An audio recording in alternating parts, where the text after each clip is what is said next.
Ethan Cole pressed send on his resignation letter at 11:47 p.m. 3 years of loving someone he couldn't have finally breaking him. His phone lit up instantly, not with a response to his email, but with a single word from his CEO, Madeline Ross. Help. He stared at that message, knowing he'd rescue her one more time from another disaster date, knowing it would destroy him, knowing he'd do it anyway. Because that's what love does. It saves you until it kills you. But tonight, everything would shatter. Tonight, the truth would finally speak. If you're ready for a story about the lies we tell to protect our hearts and the courage it takes to risk everything, stay until the end. Hit that like button and drop a comment with your city so I can see how far this story travels. Now, let me tell you about the night everything changed. The first time Ethan Cole lied to save Madeline Ross, it felt like breathing. It was a Tuesday evening in October, 3 months after he'd started as her executive assistant at Vanguard Technologies. The office had emptied hours ago, leaving only the hum of the climate control system and the blue glow of computer monitors in sleep mode. Ethan had stayed late, not because Madeline asked, but because he always did. She worked until exhaustion pulled her from her desk, and someone needed to make sure she ate, remembered her meetings, and didn't accidentally sleep in the conference room again. He was organizing her calendar for the next quarter when her office door opened. She stood there, backlit by the San Francisco skyline, and even in the half-darkness, Ethan could read the tension in her shoulders. "I need a favor," Madeline said quietly. Ethan looked up from his laptop. "Anything." "My mother set me up on another blind date." She said it the way someone might confess to a terminal diagnosis. "I tried to cancel, but she's already told everyone at the country club, if I don't show up, I'll hear about it for months." "When?" Ethan asked, though his chest had already tightened. "Now." "Well, 20 minutes ago." Madeline checked her phone, grimaced. He's probably already ordered drinks and started talking about his portfolio. Ethan had met Madeline's mother exactly once, at the company's annual gala. Patricia Ross had smiled with her mouth but not her eyes, assessed Ethan's salary with a single glance at his shoes, and asked Madeline when she planned to stop playing CEO and focus on real priorities, like marriage. The memory still made his jaw clench. "Do you want to go?" Ethan asked. "God, no." The answer came fast, honest. Madeline ran a hand through her dark hair, disrupting the professional twist she'd worn all day. "But I don't have a good reason not to. Work emergency, family crisis, she's heard them all. She'll know I'm lying." Something shifted in Ethan's chest. A dangerous idea, reckless and absolutely certain. "What if it wasn't a lie?" he said. Madeline's eyes met his. "What?" "Give me 5 minutes." Ethan was already reaching for his phone. "Then check your messages." He didn't wait for her response. He walked to the break room, heart hammering, and dialed the office number. When it went to voicemail, because of course it did, it was past 8, he left a message that anyone monitoring calls would hear. Professional, urgent, requiring immediate CEO attention. Server failures. Data breach possibilities, client panic. Nothing true. Everything plausible. Then he texted Madeline. "Major situation. Need you back at the office ASAP. I'm so sorry." 3 minutes later, his phone rang. "You're brilliant," Madeline said. She sounded breathless. Maybe from relief. Maybe from something else. "And possibly insane."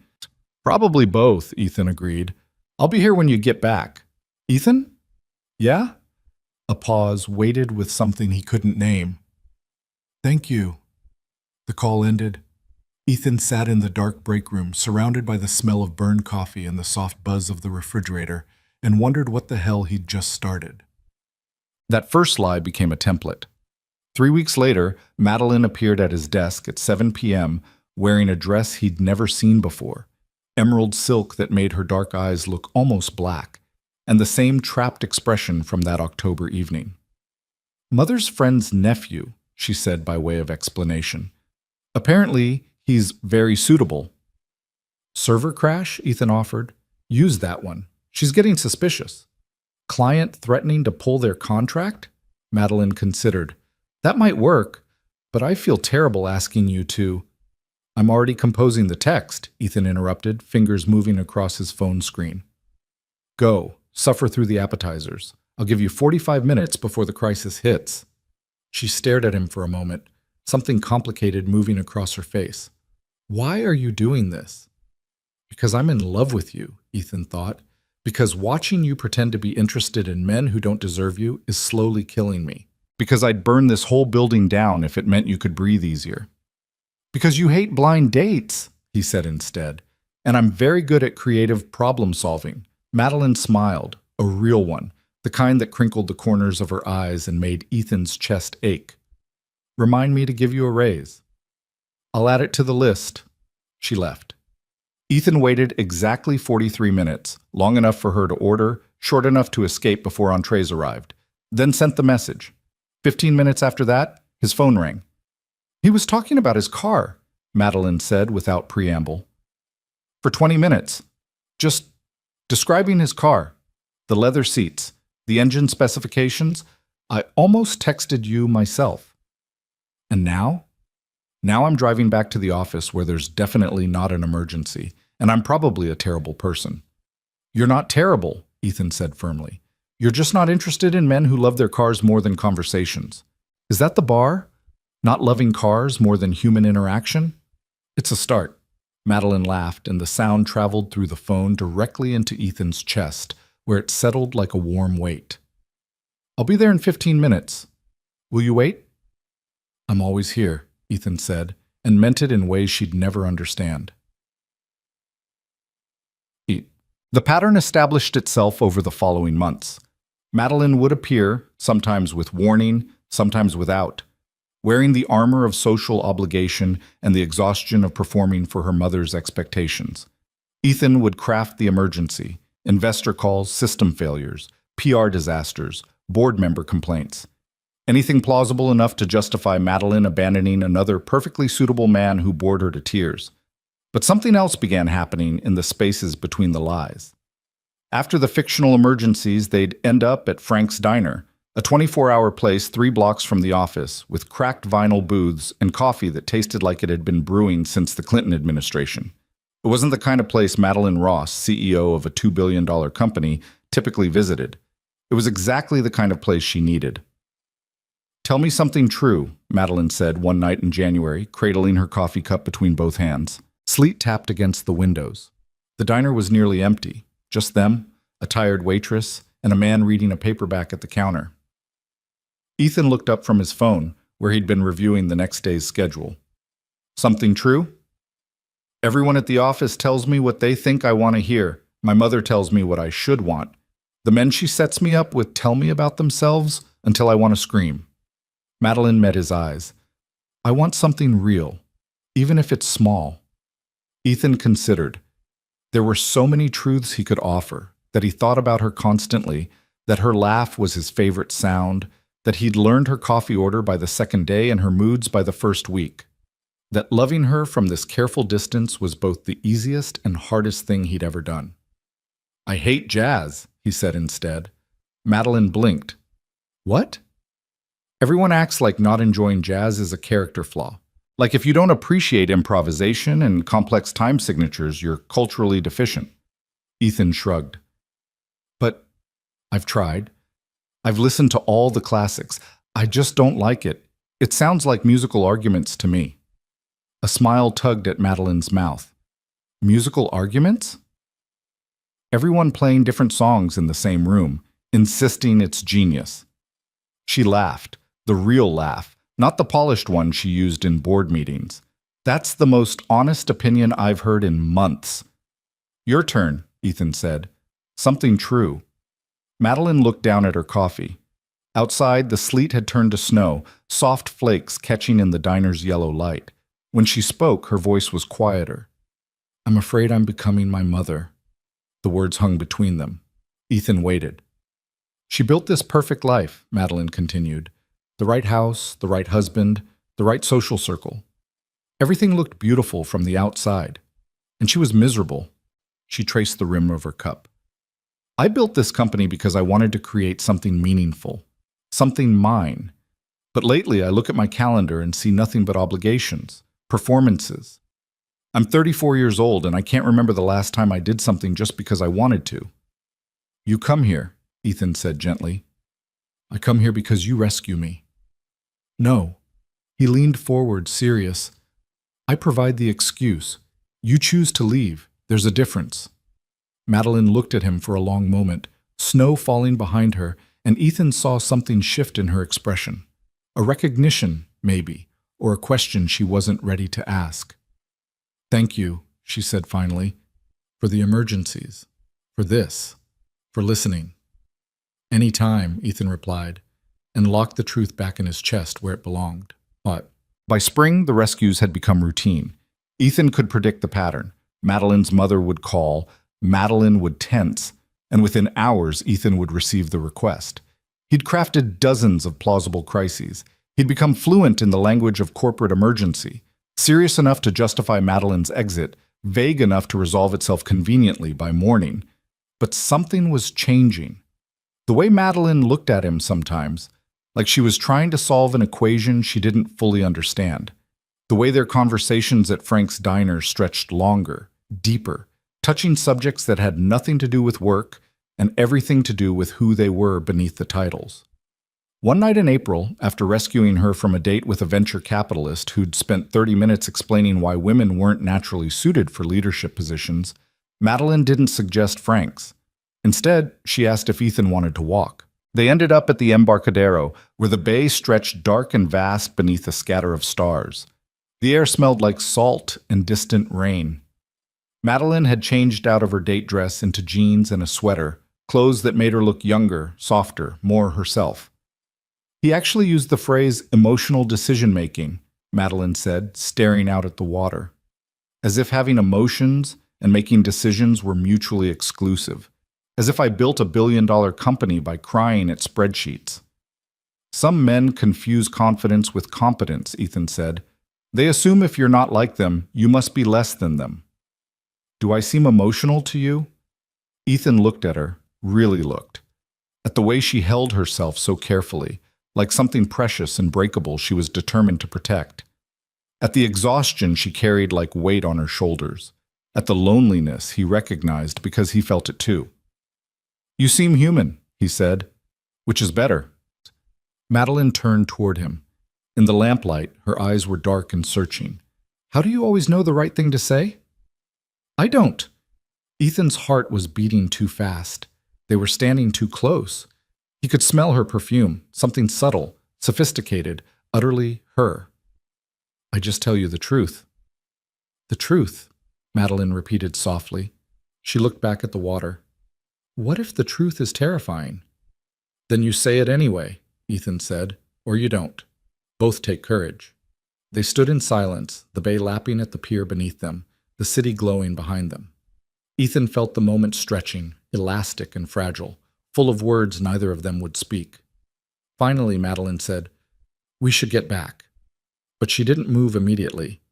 And when she did, her hand brushed his. Maybe accidental, maybe not. And Ethan felt the contact like electricity. The shift was subtle but undeniable. At the office, Madeline started finding reasons to stop by Ethan's desk. She'd ask his opinion on decisions that didn't require his input. She'd share observations about board members, investors, competitors, trusting him with the unfiltered thoughts she couldn't express in meetings. Other employees noticed. Sarah from finance made a knowing comment about Madeline's favorite assistant. Marcus from development asked if Ethan had some kind of magic charm. Even James, the CFO who'd been with the company since its startup days, pulled Ethan aside one afternoon. She trusts you, James said. It wasn't quite a question, but it carried weight. That's rare.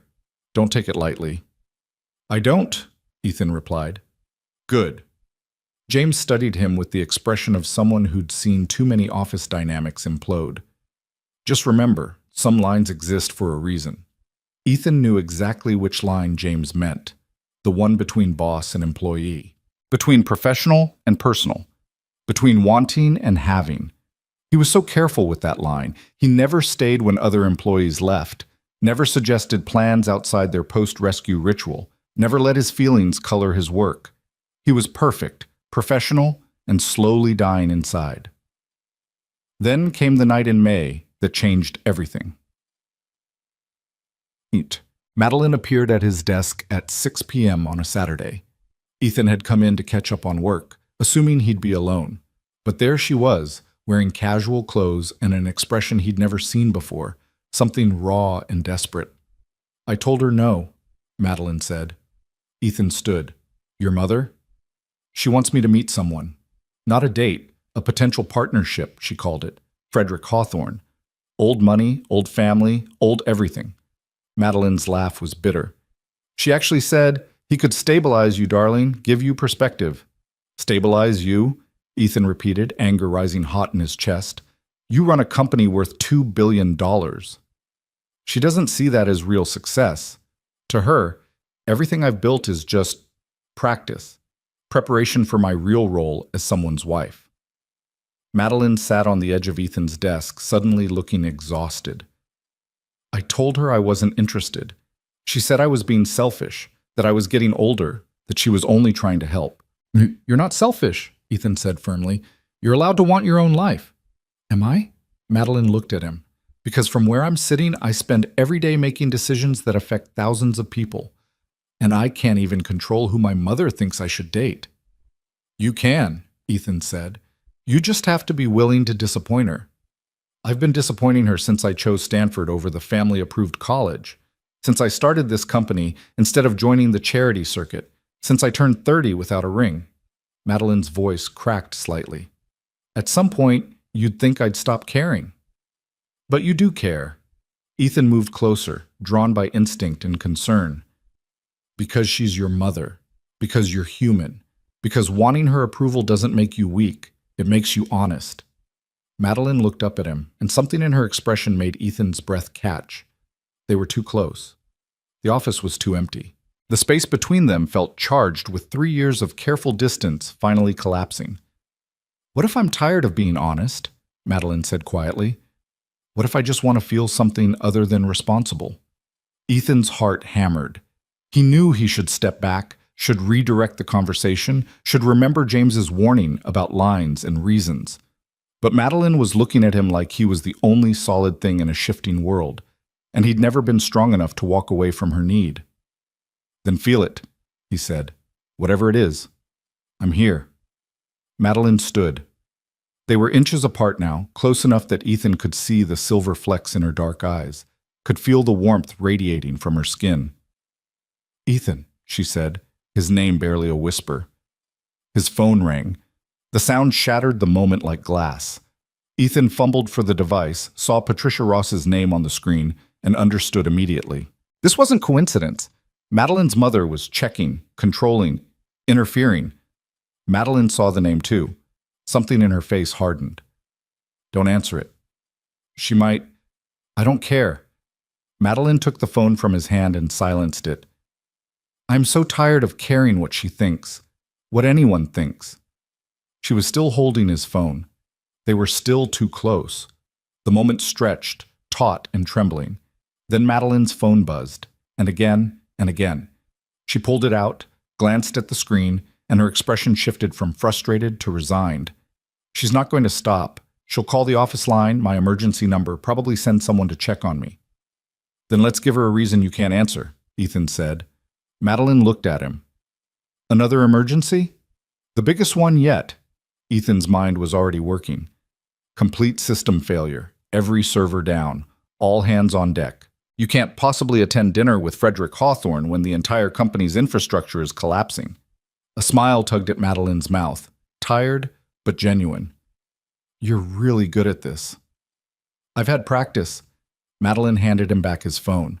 Their fingers brushed, held for a second longer than necessary. "What would I do without you?"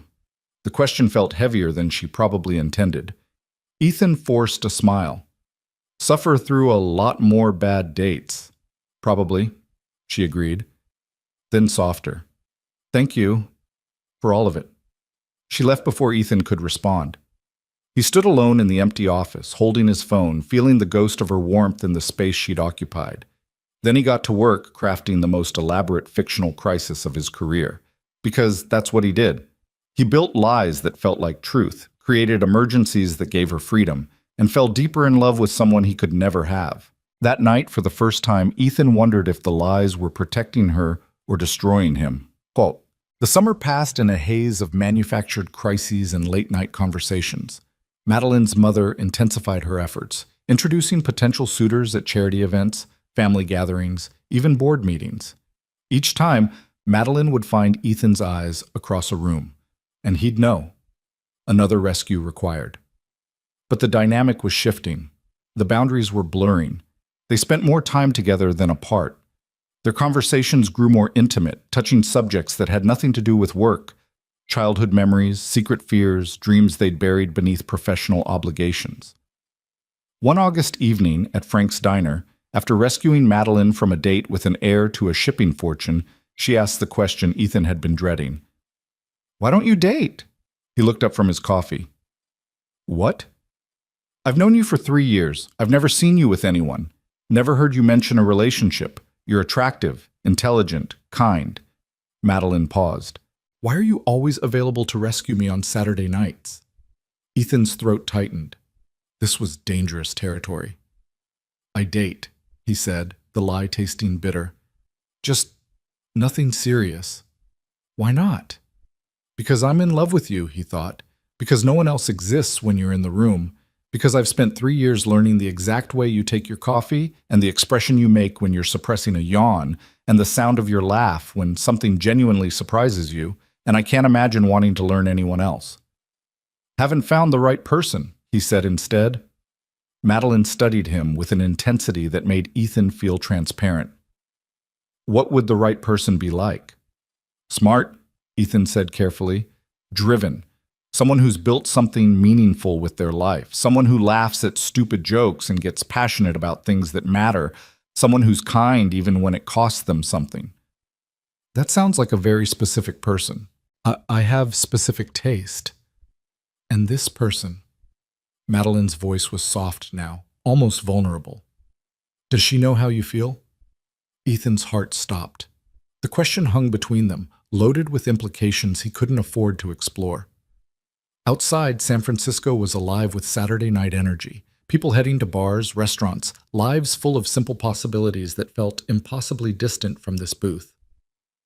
"I don't think it matters," Ethan said finally. "Why not?" "Because some things can't work, even if you want them to, even if they'd be perfect." He met her eyes. "Sometimes the timing is wrong, or the circumstances. Sometimes caring about someone means letting them have the life they need, even if it doesn't include you." Madeline didn't respond immediately. When she did, her voice was barely above a whisper. "That sounds lonely." "It is," Ethan admitted, "but it's better than the alternative." "Which is?" "Ruining something perfect by wanting more than it can give." They sat in silence. The diner's fluorescent lights hummed. A siren wailed past on the street outside. Ethan felt the moment balanced on a knife's edge. One more word, one more question, and everything would spill out. 3 years of careful control would shatter, and he'd tell her everything. That he loved her, that he'd always loved her, that every rescue was just an excuse to be near her, that he'd burn his career to ash if it meant she could be happy. But Madeline looked away first. "We should go," she said. "It's late." Relief and disappointment crashed through Ethan in equal measure. "Yeah, I'll walk you to your car." Outside, the August air was warm and thick. They walked in silence toward the parking garage where Madeline kept her Tesla. At her car, she turned to face him. "Ethan," she said, "whoever she is, she's an idiot if she doesn't see what's right in front of her." Before he could respond, Madeline kissed his cheek, soft, brief, and devastating. Then she was in her car, pulling away, leaving Ethan standing alone in the parking garage with the ghost of her lips on his skin and the certainty that he was the idiot she'd described. Bummed. September arrived with unseasonable rain and the knowledge that something had to break. The tension between them had become unsustainable. Every conversation felt weighted, every accidental touch burned. They were two people orbiting each other, held by gravity they couldn't acknowledge. Madeline's mother scheduled another date, this time with a senior partner at a prestigious law firm. Alexander something. Ethan didn't catch the last name. He just knew the pattern. Expensive restaurant, another suitable man, another evening of Madeline performing interests she didn't feel. But this time, when Madeline asked for a rescue, something in Ethan fractured. What if you just said no? He asked. They were in her office. It was Thursday afternoon. Rain streaked the windows, blurring the city into watercolor. Madeline looked up from her laptop. What? To your mother. To the date. What if you just said no? I've tried that. Have you? Ethan moved closer to her desk. Or have you said no and then given reasons she could argue with? What if you just said, I'm not going. I don't want to. That's reason enough. Madeline leaned back in her chair, studying him. Where is this coming from? I'm tired, Ethan said honestly. I'm tired of lying. I'm tired of inventing crises so you can escape situations you shouldn't be in to begin with. I'm tired of watching you shrink yourself to fit other people's expectations. I'm not shrinking. You are. The words came out harder than he intended. Every time you go on one of these dates to appease your mother, you're saying your wants matter less than her approval. Every time you let her dictate your personal life, you're agreeing that her vision matters more than yours. Madeline stood, and for the first time in 3 years, Ethan saw anger flash across her face. You think I don't know that? You think I enjoy being the disappointment daughter who can't manage to secure a husband despite having everything else? You're not a disappointment. To her, I am. No matter what I achieve, it's never enough. This company, these employees, the technology we've developed, none of it counts because I don't have the right man on my arm at charity galas. Madeline's voice rose. So, yes, I go on the stupid dates. I smile and pretend to be interested because it's easier than the alternative. Which is what? Being yourself? Being alone! The words exploded out of her. I am so tired of being alone, Ethan. I'm 34 years old. I work 18-hour days. I come home to an empty house. Everyone around me is building lives, marriages, families, connections that matter, and I have quarterly reports and board meetings and my mother's disappointment. You have me, Ethan said quietly. The silence that followed felt infinite. Madeline stared at him, something shifting in her expression, recognition, maybe, or fear. As my assistant, she said finally, carefully, as whatever you need. Ethan. She stepped around the desk, closing the distance between them. What are you saying? Everything, nothing, the truth he'd buried for 3 years. That he loved her. That he'd always loved her. That every rescue was just an excuse to be the person she turned to. That he knew it was impossible. The power dynamic, the professional boundary, the reality that she was his boss and he was her employee, and some lines existed for good reasons. But before he could form the words, his phone buzzed. Then hers. Then the office line lit up. Madeline glanced at her screen and closed her eyes. The date. He's at the restaurant. Mother's asking where I am. Tell her you're not coming, Ethan said. I can't just... Yes, you can. Text her right now. I'm not coming. I don't want to go. Please stop setting me up.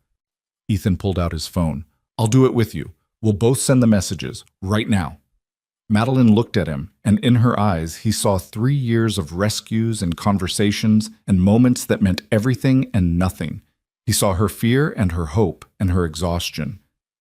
What if she never forgives me? Madeline whispered. Then she doesn't deserve you, Ethan said.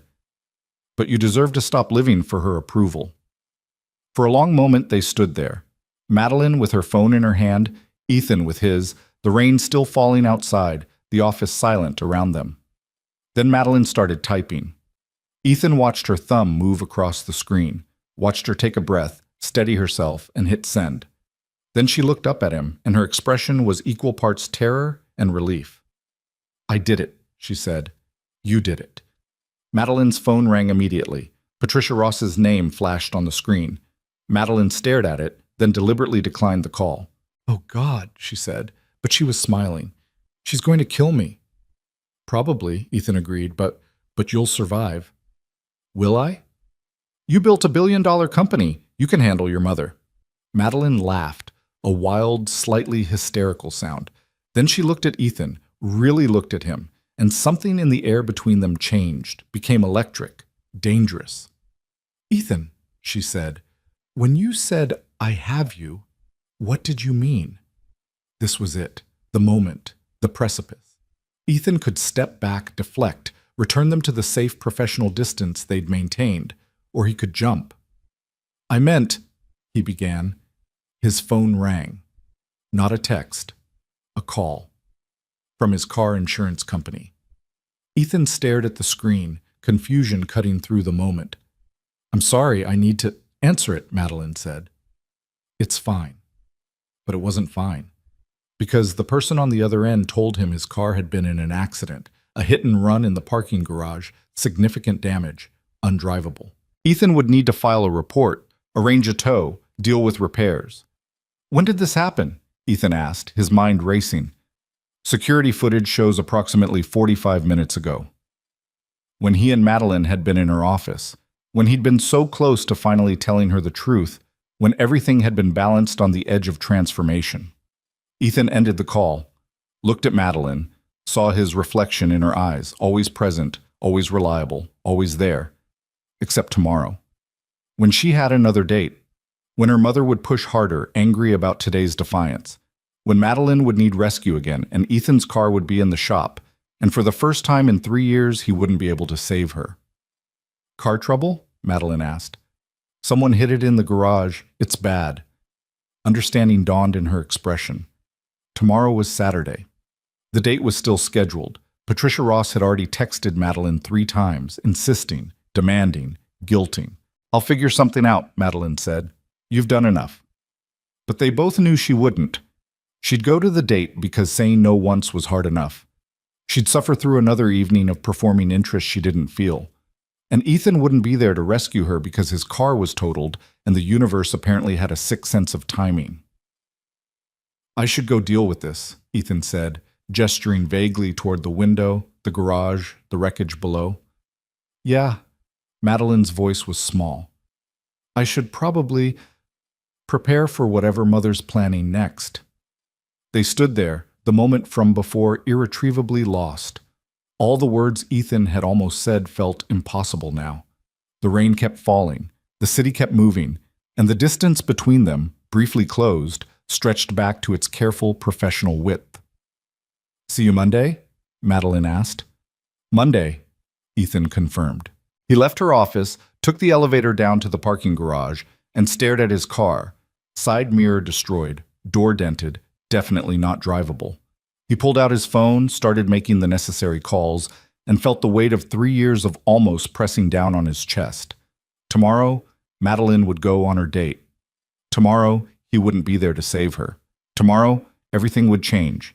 He just didn't know how much. The morning arrived cold and gray, fog rolling in from the bay like a physical presence. Ethan stood in his apartment, staring at his phone, knowing what he should do and completely unable to do it. Madeline's date was at 7. Some new restaurant in Pacific Heights her mother had specifically chosen. Intimate lighting, carefully curated wine list. The kind of place designed for exactly this sort of arranged introduction. Alexander Whitmore, senior partner at Whitmore & Associates, heir to old San Francisco money, and according to Patricia Ross's enthusiastic texts, finally, someone suitable. Ethan's car sat in a repair shop across town, waiting for parts that wouldn't arrive until Wednesday. He'd called every rental agency within 20 miles. Nothing available on a Saturday without a reservation. Ride-sharing would work, but the timing would be impossible. He'd have to leave now to stage the rescue properly, to be convincingly present at the office when he called with the emergency. His phone buzzed. A text from Madeline. "Mother's already called twice. This is going to be brutal." Ethan typed and deleted 3 responses before settling on, "You don't have to go. We both know I do. Yesterday's rebellion bought me exactly 1 day of peace. If I cancel tonight, it'll be worse. Then I'll figure something out." 3 dots appeared, disappeared, appeared again. Finally, "Your car is destroyed, Ethan. It's okay. I'll survive 1 dinner." But that was the problem. It wasn't about surviving. It was about the slow erosion of self that came from repeatedly performing interests she didn't feel, from shrinking herself to fit someone else's vision, from spending evening after evening with men who saw her as an acquisition rather than a person. Ethan looked around his apartment, the modest 1-bedroom in the Sunset District that cost half his salary, the mismatched furniture accumulated over years, the life he'd built in the margins of loving someone he couldn't have. Then he grabbed his jacket and headed for the door. If he couldn't drive to her rescue, he'd find another way. The office felt different on Saturday mornings. Empty, echoing, full of the week's ghost conversations. Ethan let himself in with his key card, made coffee in the break room out of habit, and sat at his desk staring at his computer screen. He could craft the emergency from here. System failure, client crisis, some disaster that required Madeline's immediate attention. She'd see through it.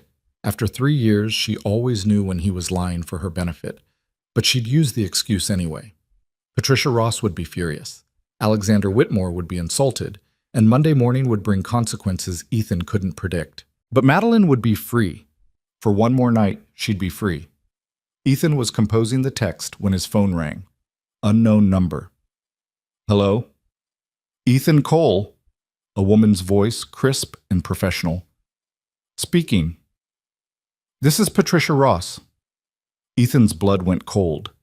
In 3 years of rescue operations, Madeline's mother had never called him directly. The fact that she had his personal number was alarming enough. The reason she was calling was worse.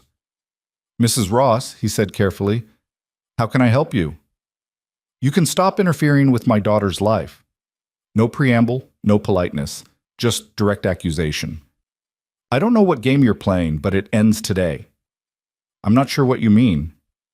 Don't insult my intelligence.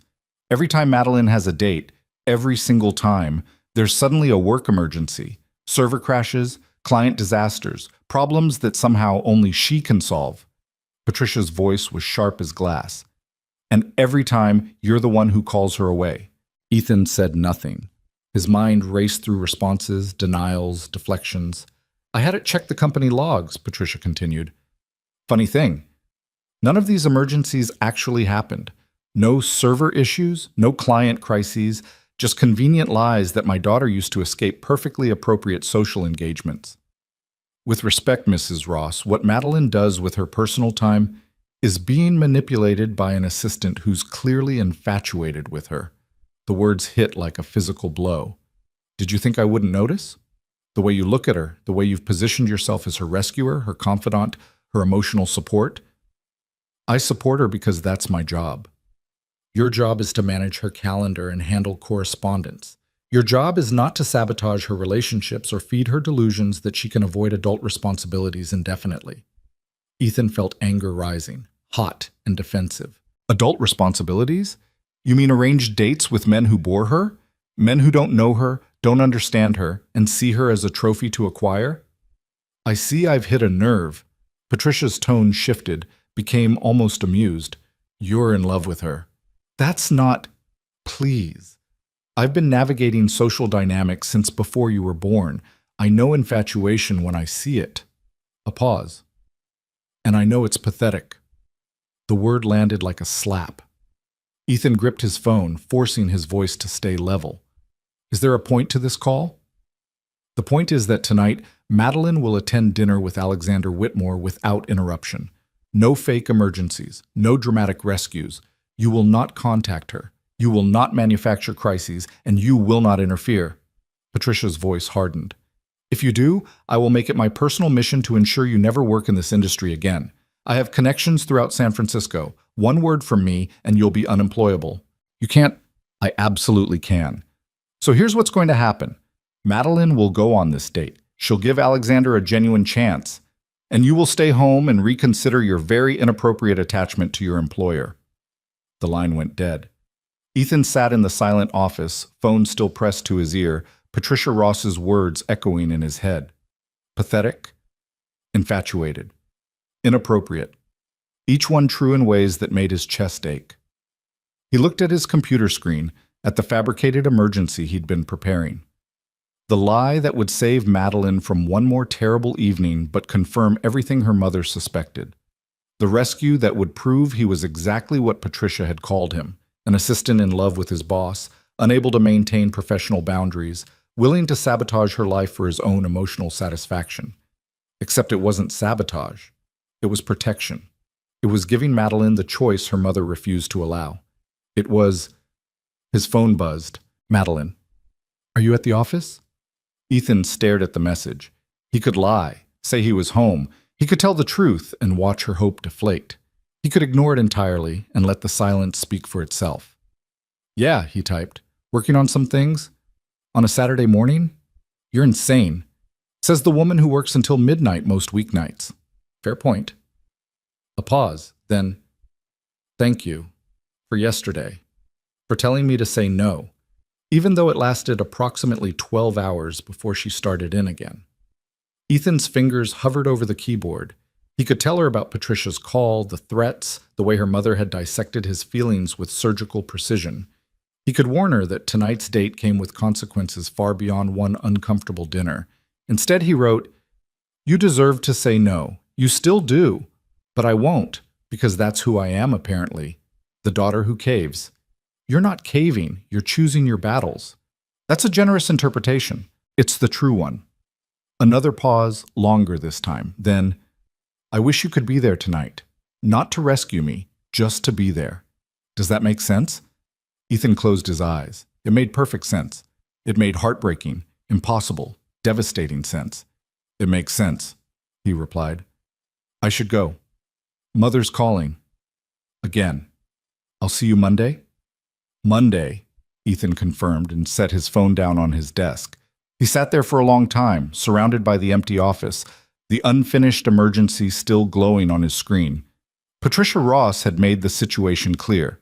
Interfere tonight, and his career was over. Stay silent, and Madeline would endure another evening of performing for her mother's approval. The choice should have been simple: professional survival versus emotional satisfaction, job security versus one more rescue. But Ethan had never been good at choosing himself over Madeline's happiness. He deleted the fake emergency, closed his laptop, and made a decision that would change everything. The restaurant was called Celestine, tucked into a quiet block in Pacific Heights, where old money whispered rather than shouted. Ethan arrived at 6:30, dressed in the one suit he owned that didn't scream assistant. Charcoal gray, well-fitted, purchased for his sister's wedding 2 years ago and rarely worn since. He didn't have a plan. Not really. Just a bone-deep certainty that Madeline shouldn't have to face this evening alone, and a reckless disregard for the consequences Patricia Ross had threatened. The host greeted him with professional warmth. "Good evening, sir. Do you have a reservation?" "I'm meeting someone," Ethan said. "Alexander Whitmore's party?" The host checked his tablet. "Ah, yes. Mr. Whitmore requested our private corner. However, I show only 2 guests on the reservation." "Late edition," Ethan said smoothly. "Business associate. Mr. Whitmore's expecting me." It was a gamble, counting on the host's desire to avoid confrontation, on the ambiguity of business dinners, on his own confidence selling the lie. The host hesitated, then nodded. "Of course. Right this way." The restaurant was exactly what Ethan expected: exposed brick, Edison bulbs, the kind of studied casual elegance that cost a fortune to achieve. The host led him through the main dining room toward a secluded corner where Ethan could see 2 figures seated at a table by the window. Madeline wore navy blue, her hair swept up, expression politely attentive in the way Ethan recognized as her performing face. Across from her sat a man in his early 40s, handsome in a conventional way, well-dressed, gesturing with the confidence of someone accustomed to being heard. Alexander Whitmore, Ethan presumed, looking exactly like the kind of man Patricia Ross would choose, successful, suitable, and completely wrong for her daughter. Ethan's heart hammered. This was insane. Crashing a date, confronting Madeline's companion, risking everything Patricia had threatened. But he'd spent 3 years watching Madeline diminish herself for other people's comfort. Tonight, that ended. He walked toward their table. Madeline saw him first. Her expression cycled through shock, confusion, and something that might have been hope before settling on carefully neutral. "Ethan?" Alexander looked up, irritation flashing across his face at the interruption. "I'm sorry, do we know you?" "Ethan Cole," he said, extending his hand with more confidence than he felt. "I work with Ms. Ross. I apologize for interrupting, but we have a situation that requires immediate attention." "A situation?" Alexander's tone suggested he'd heard this excuse before. "What kind of situation?" "The kind that can't wait until Monday." Ethan looked at Madeline. "I need 5 minutes. It's urgent."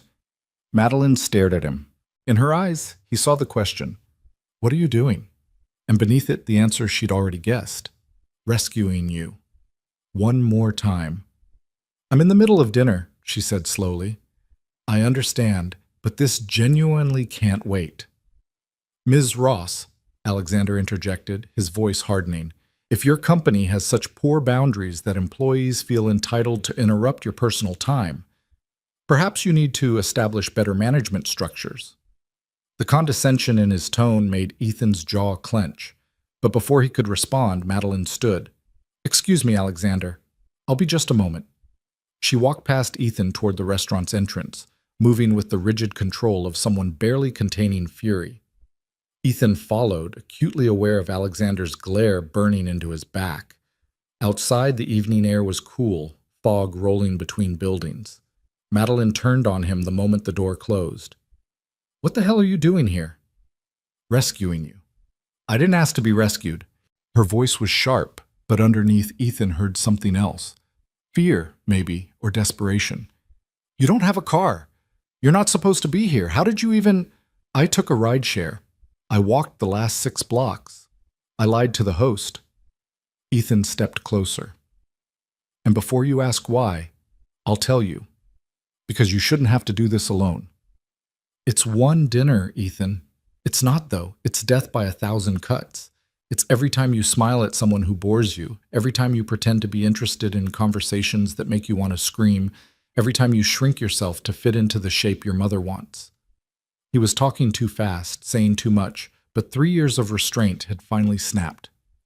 You're brilliant and funny and built something extraordinary from nothing, and you deserve better than men who talk at you instead of with you. Madeline stared at him. You can't keep doing this. Why not? Because it's not sustainable. Because eventually people notice. Because she stopped abruptly, something shifting in her expression. My mother called you, didn't she? Ethan said nothing, which was answer enough. What did she say? Madeline's voice went quiet. That I was interfering, that I needed to stop, that if I ruined tonight's date, she'd make sure I never worked again. And you came anyway. It wasn't a question. I came anyway. Why? The word came out barely above a whisper. Why would you risk that? Because I love you, Ethan thought. Because I've loved you since the second week of working together, when you stayed up all night fixing a problem that wasn't your fault, just so your team wouldn't take the blame.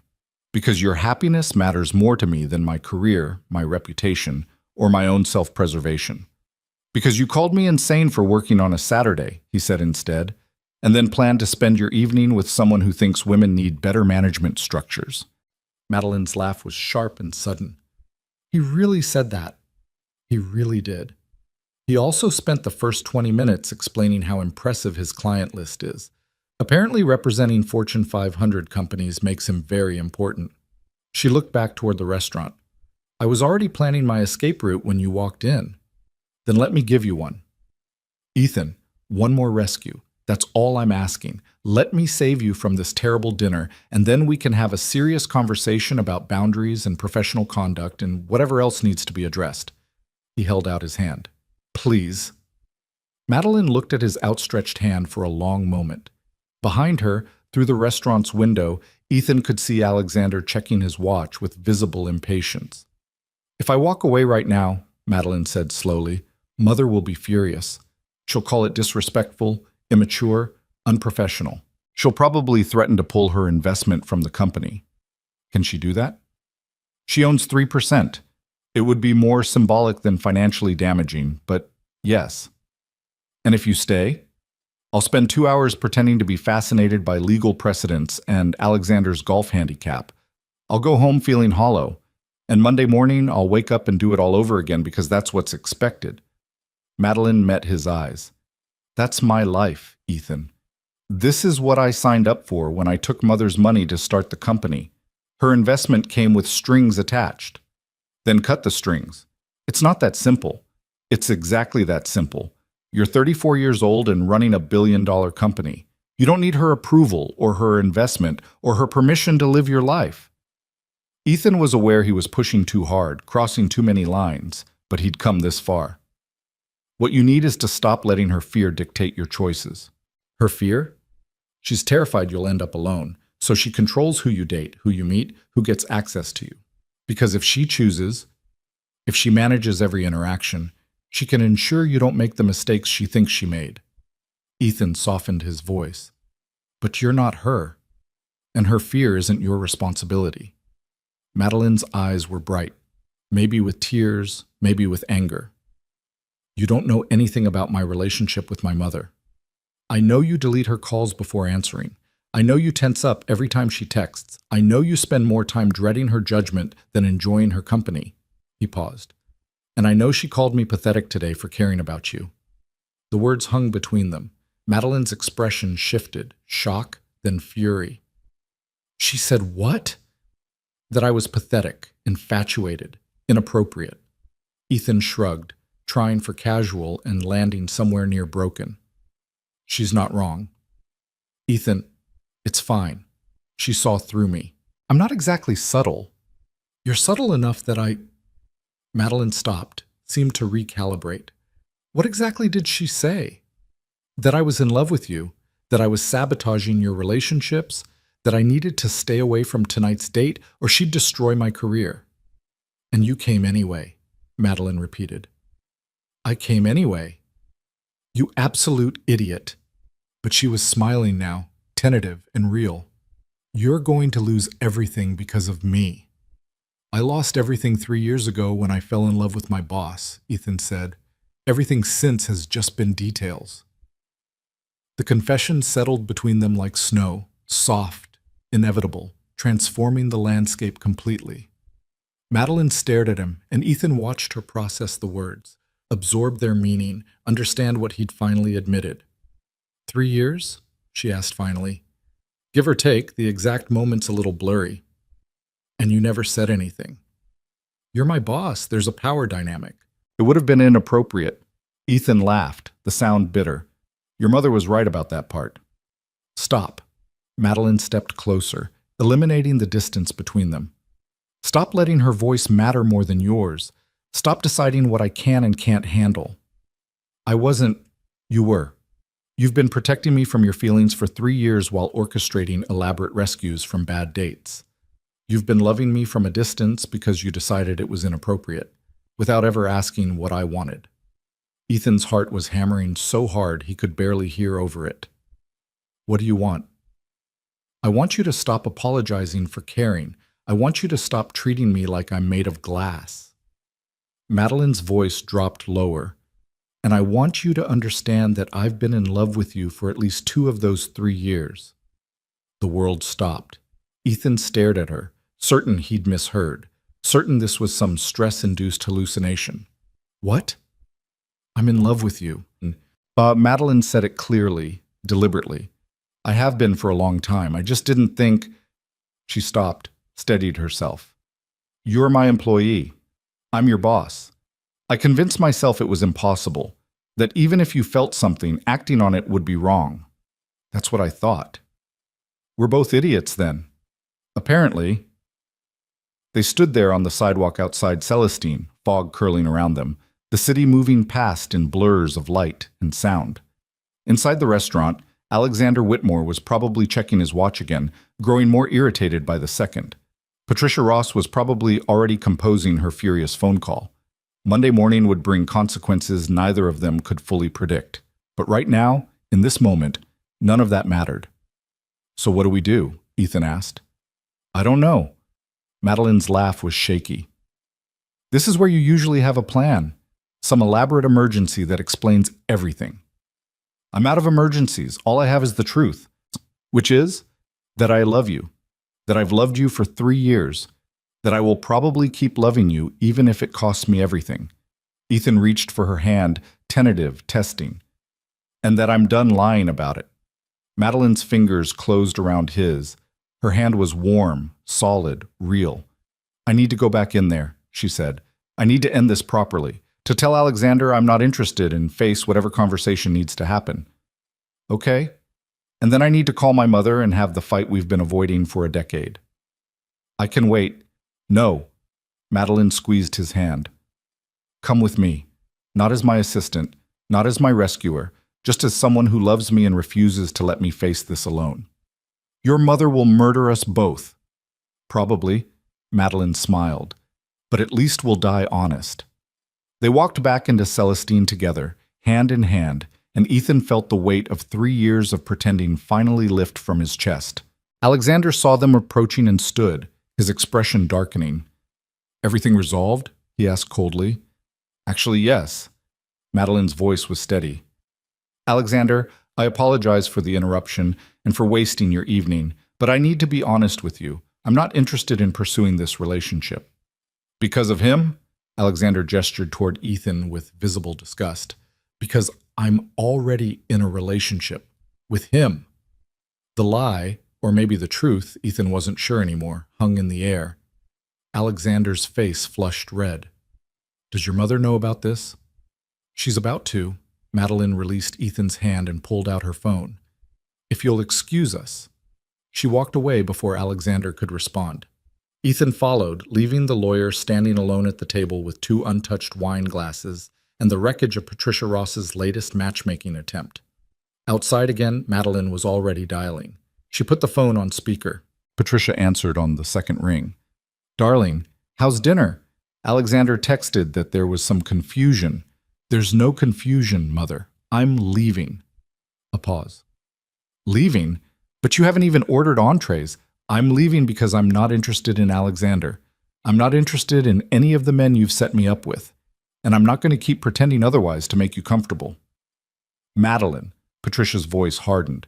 We discussed this. You made a commitment. No, you made a commitment to fixing me, managing me, controlling every aspect of my personal life because you're terrified I'll end up alone. Madeline's voice shook slightly but held firm. But I'm not alone. I'm in a relationship. With Ethan. Silence. Then, your assistant. Yes. The man I specifically told to stay away from you tonight. Yes.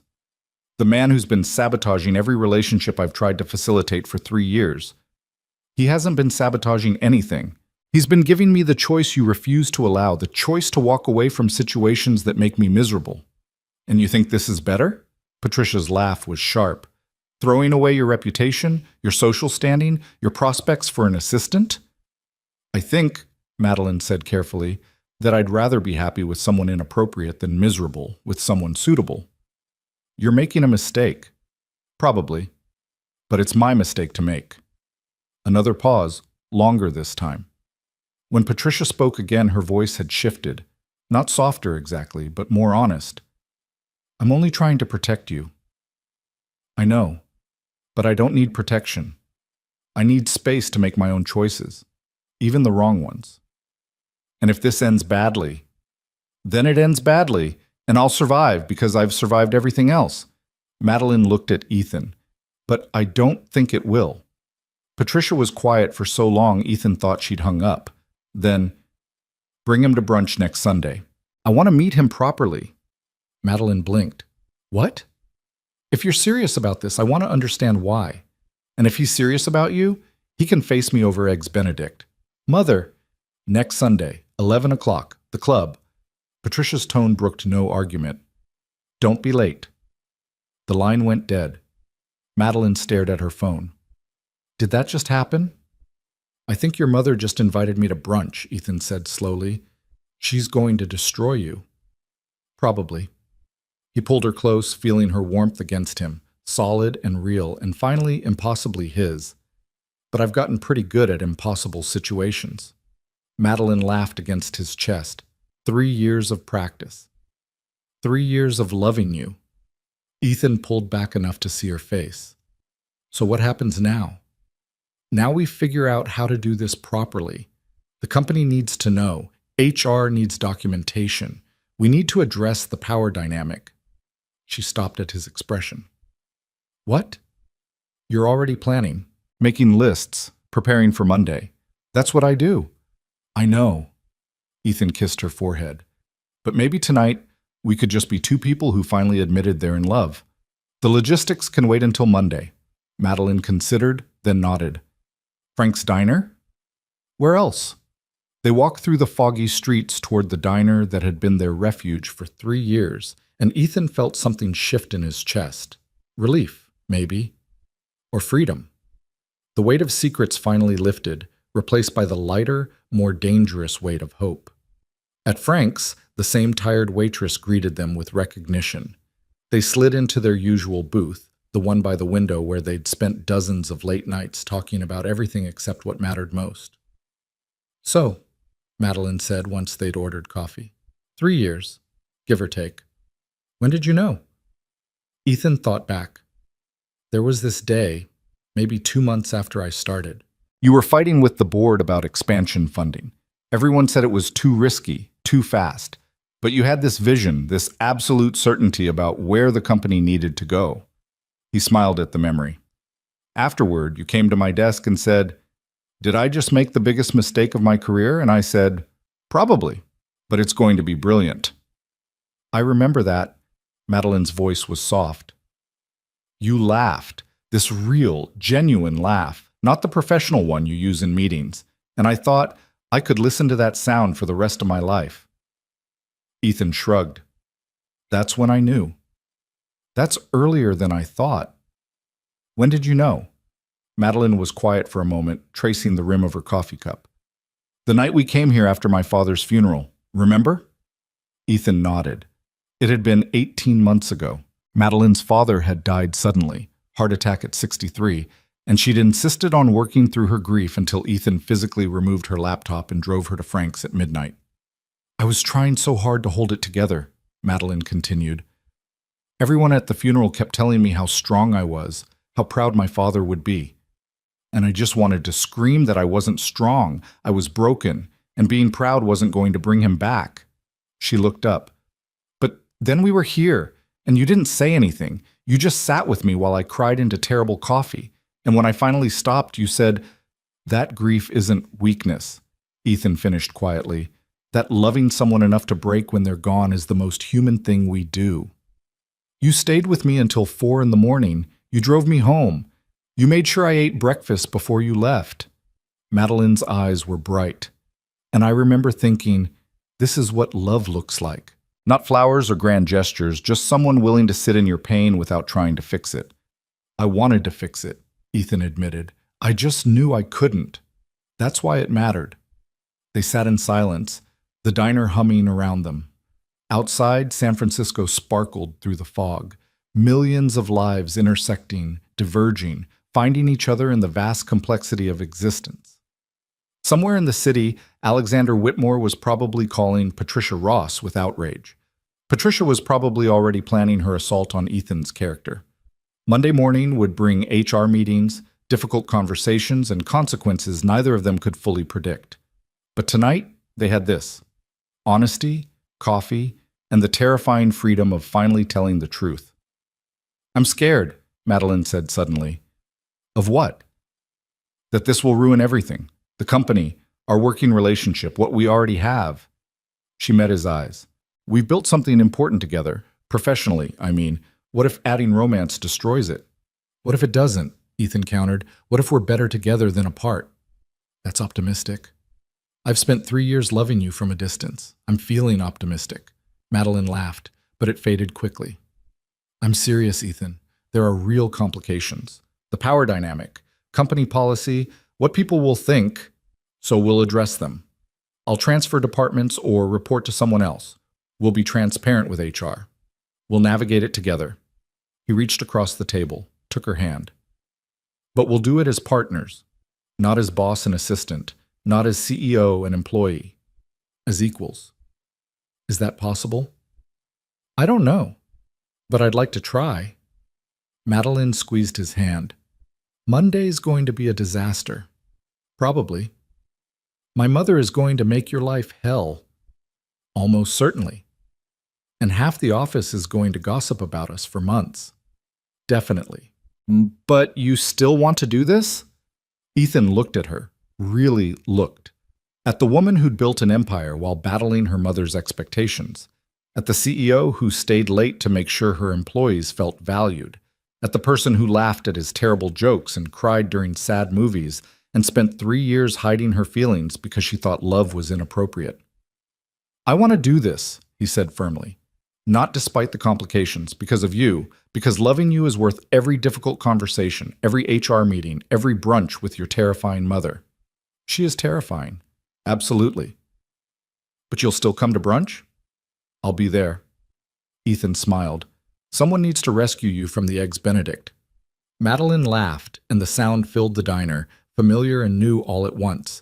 They stayed until the coffee went cold and the waitress started giving them pointed looks. Then they walked back out into the fog, hand in hand, toward whatever complicated, messy, beautiful future waited for them. Monday morning arrived with the weight of inevitability. Ethan stood outside Vanguard Technologies at 7:30, watching early employees filter through the glass doors, and tried to prepare himself for what was coming. His phone had been silent all weekend. No calls from Patricia Ross, no angry messages from Alexander Whitmore, no indication of the storm that was surely gathering. The quiet felt ominous. Madeline had texted him once on Sunday evening. Still want to do this? He'd replied immediately, yes, good, because I already scheduled the HR meeting for 8 a.m. Now, standing in the cool morning air with commuters rushing past, Ethan wondered if they were making a catastrophic mistake. Not about being together, that felt more right than anything in his life, but about doing it this way, this publicly, with this much at stake. His phone buzzed. Madeline. I'm in my office. Come up when you're ready. Ethan took a breath and walked inside. The elevator ride felt eternal. He'd made this journey thousands of times over 3 years, but today everything was different.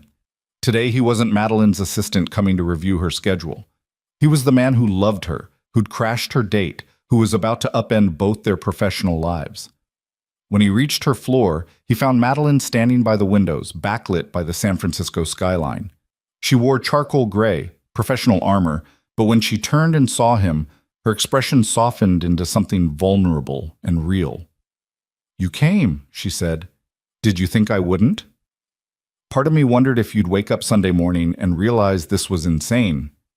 She moved toward him, stopping just close enough that he could smell her perfume. We could still walk it back. Tell HR it was a misunderstanding. Go back to how things were. Is that what you want? No. The answer came fast, certain. But I needed to know you had the choice. Ethan reached for her hand, weaving their fingers together. I choose this. I choose you, even if it's complicated. It's definitely complicated. But Madeline was smiling now. Jennifer from HR is going to have a field day with us. Jennifer's been managing office relationships for 15 years. She's seen worse. Have you met us? We're pretty bad.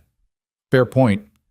They stood there for a moment, hands clasped, both knowing that once they walked into that HR meeting, everything would change. No more plausible deniability, no more careful distance. Just the truth, messy and exposed and terrifying.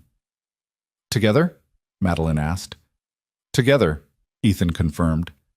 Jennifer Martinez had an office on the 3rd floor that somehow managed to be both welcoming and intimidating. Framed certifications lined one wall. A small water feature burbled in the corner. The woman herself sat behind a massive desk, wearing reading glasses and an expression that suggested she'd already anticipated this conversation. Madeline? Ethan, please, sit. Jennifer gestured to the chairs across from her. I appreciate you coming in early. This is the kind of discussion that benefits from privacy. They sat. Ethan's heart was hammering, but Madeline's hand found his beneath the desk's edge, steadying him. I'll be direct, Jennifer said, folding her hands. You're here to disclose a romantic relationship, correct? Yes, Madeline answered. Ethan and I are involved.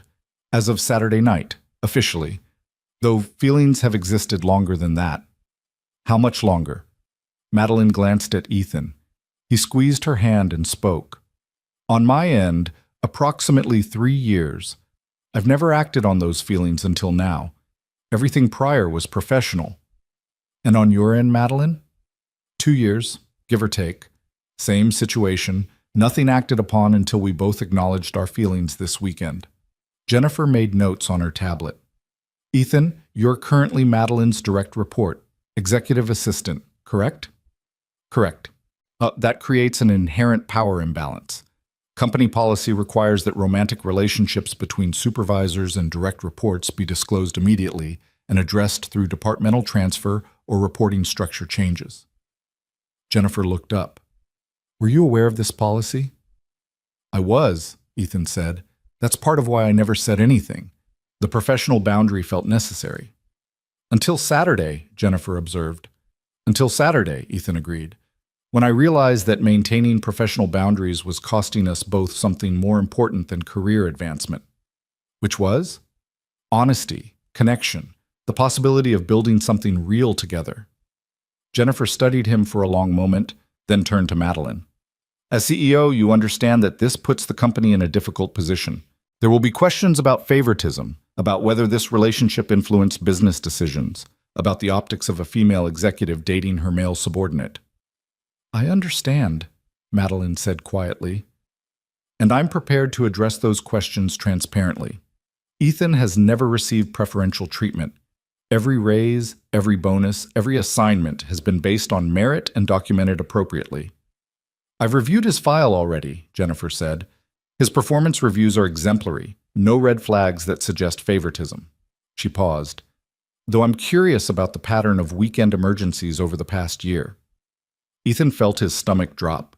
Madeline's hand tightened around his. The emergencies, Jennifer continued, where you, Ethan, would contact Madeline about urgent business matters that required her immediate return to the office, matters that, according to IT logs, never actually existed. Those were personal, Madeline said carefully. Not business-related. Ethan was helping me navigate difficult family situations. By creating fake corporate crises? By giving me acceptable reasons to leave social obligations I didn't want to attend. Madeline's voice was steady. My mother has been arranging dates for me for years. Ethan provided me with excuses to leave when those situations became uncomfortable. It was inappropriate use of company resources, and I take full responsibility. And you, Ethan? You participated in this deception willingly? I did, Ethan said, because Madeline's well-being mattered more to me than policy compliance. If that's grounds for termination, I understand. Jennifer was quiet for a moment, her expression unreadable. Then, unexpectedly, she smiled. Romantic, if wildly inappropriate. She set down her tablet. Here's where we are. Vanguard has clear policies about workplace relationships, but we're also realistic about human nature. People fall in love. It happens. What matters is how we handle it moving forward. What do you recommend? Madeline asked. Ethan needs to transfer out of your direct supervision immediately.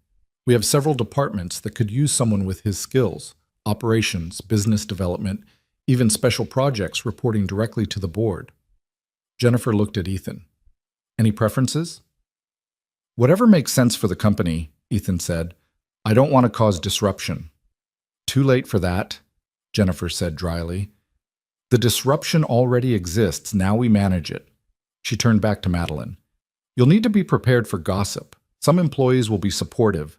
Others will speculate about whether this relationship influenced past decisions. You'll face questions about judgment, professionalism, the example you're setting as CEO. I know, Madeline said, and I'm ready to address those concerns honestly. Good, because transparency is your best defense here. Jennifer pulled up something on her computer. I'll draft the internal announcement. Simple, direct, professional. Madeline Ross and Ethan Cole have disclosed a personal relationship and will be restructuring their professional reporting relationship in accordance with company policy. Nothing dramatic, just facts. When will it go out? Ethan asked. This afternoon. Better to control the narrative than let rumors spread. Jennifer looked between them. Any questions? Just one, Madeline said. Are we going to survive this? Professionally, I mean. Jennifer's expression softened. Madeline, you built this company from nothing. You've weathered market crashes, product failures, and board rebellions. A workplace relationship is hardly your biggest challenge. She paused. Though, I'll be honest, the next few weeks will be uncomfortable. People will judge. Some will question your authority. But if you handle it with grace and transparency, you'll be fine. They left Jennifer's office 30 minutes later with a transfer plan, a communication strategy, and the unsettling knowledge that their private relationship was about to become very public information. "That went better than expected," Madeline said as they walked toward the elevator. "She didn't fire me. That's something." "She couldn't fire you. You're too valuable."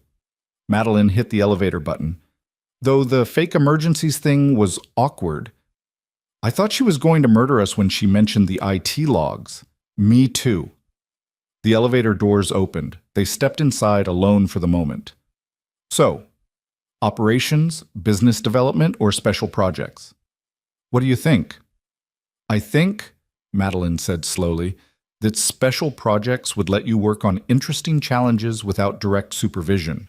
You'd report to James and the board, more autonomy, more visibility. Also more distance from you. Professionally, yes. Personally?" She moved closer. "We'll figure it out." The elevator reached the executive floor. Before the doors opened, Madeline kissed him, quick, soft, a promise sealed in stolen privacy. "For luck," she said. The doors opened to reveal Sarah from finance standing in the hallway, eyes wide with shock. "Oh," Sarah said, I was just—" "It's fine, Sarah." Madeline's voice was calm, professional. "Actually, you'll be hearing an announcement this afternoon. Ethan and I are in a relationship. We've disclosed it to HR and are restructuring our professional reporting relationship accordingly." Sarah's expression cycled through surprise, curiosity, and something that might have been delight. "That's... wow, congratulations?" "Thank you," Madeline said simply. "Does this mean the emergency server crashes were—" "We'll address everything in the announcement," Madeline interrupted gently. "Right now, I need to prepare for the board call. Ethan, can we sync later about transition planning?" "Of course." They separated. Madeline to her office, Ethan to his desk, Sarah presumably to spread the news faster than any official announcement could manage. Ethan sat down and stared at his computer screen, trying to process the fact that his carefully constructed professional life had just been dismantled in the span of 2 hours. His phone buzzed. A text from Marcus in development. "Dude, did you actually crash Madeline's date Saturday night?" Then another from Lisa in marketing. "I heard you're dating the CEO. Please tell me that's not just gossip." And another from Tom in operations. "If the server crash rescues were fake, that's actually genius. Respect." The news was spreading. Within minutes, Ethan's phone was lighting up with messages. Some congratulatory, some curious, some judging. He turned off notifications and focused on his email, trying to ignore the way his chest felt tight with anxiety. A knock on his cubicle. He looked up to find James Chen, the CFO, standing there with an expression that was difficult to read. "Walk with me," James said. It wasn't a request. Ethan stood and followed James down the hallway, through the break room, out onto the small balcony that overlooked the city. They stood in silence for a moment, watching fog roll through the financial district. "I warned you," James said finally, "about lines, about taking things lightly. You did. And you crossed the line anyway." "I did." James turned to face him. "Why?" Ethan considered lying, deflecting, giving some professional answer about personal growth and life choices. But James deserved honesty. "Because I'm in love with her," Ethan said simply, "and pretending otherwise was killing me slowly. I thought I could manage it, maintain professional distance, keep my feelings contained, be satisfied with what we already had. But Saturday night, I realized that surviving isn't the same as living." That's very poetic," James said dryly. "Also potentially career suicide." "I know." Madeline's under enormous pressure.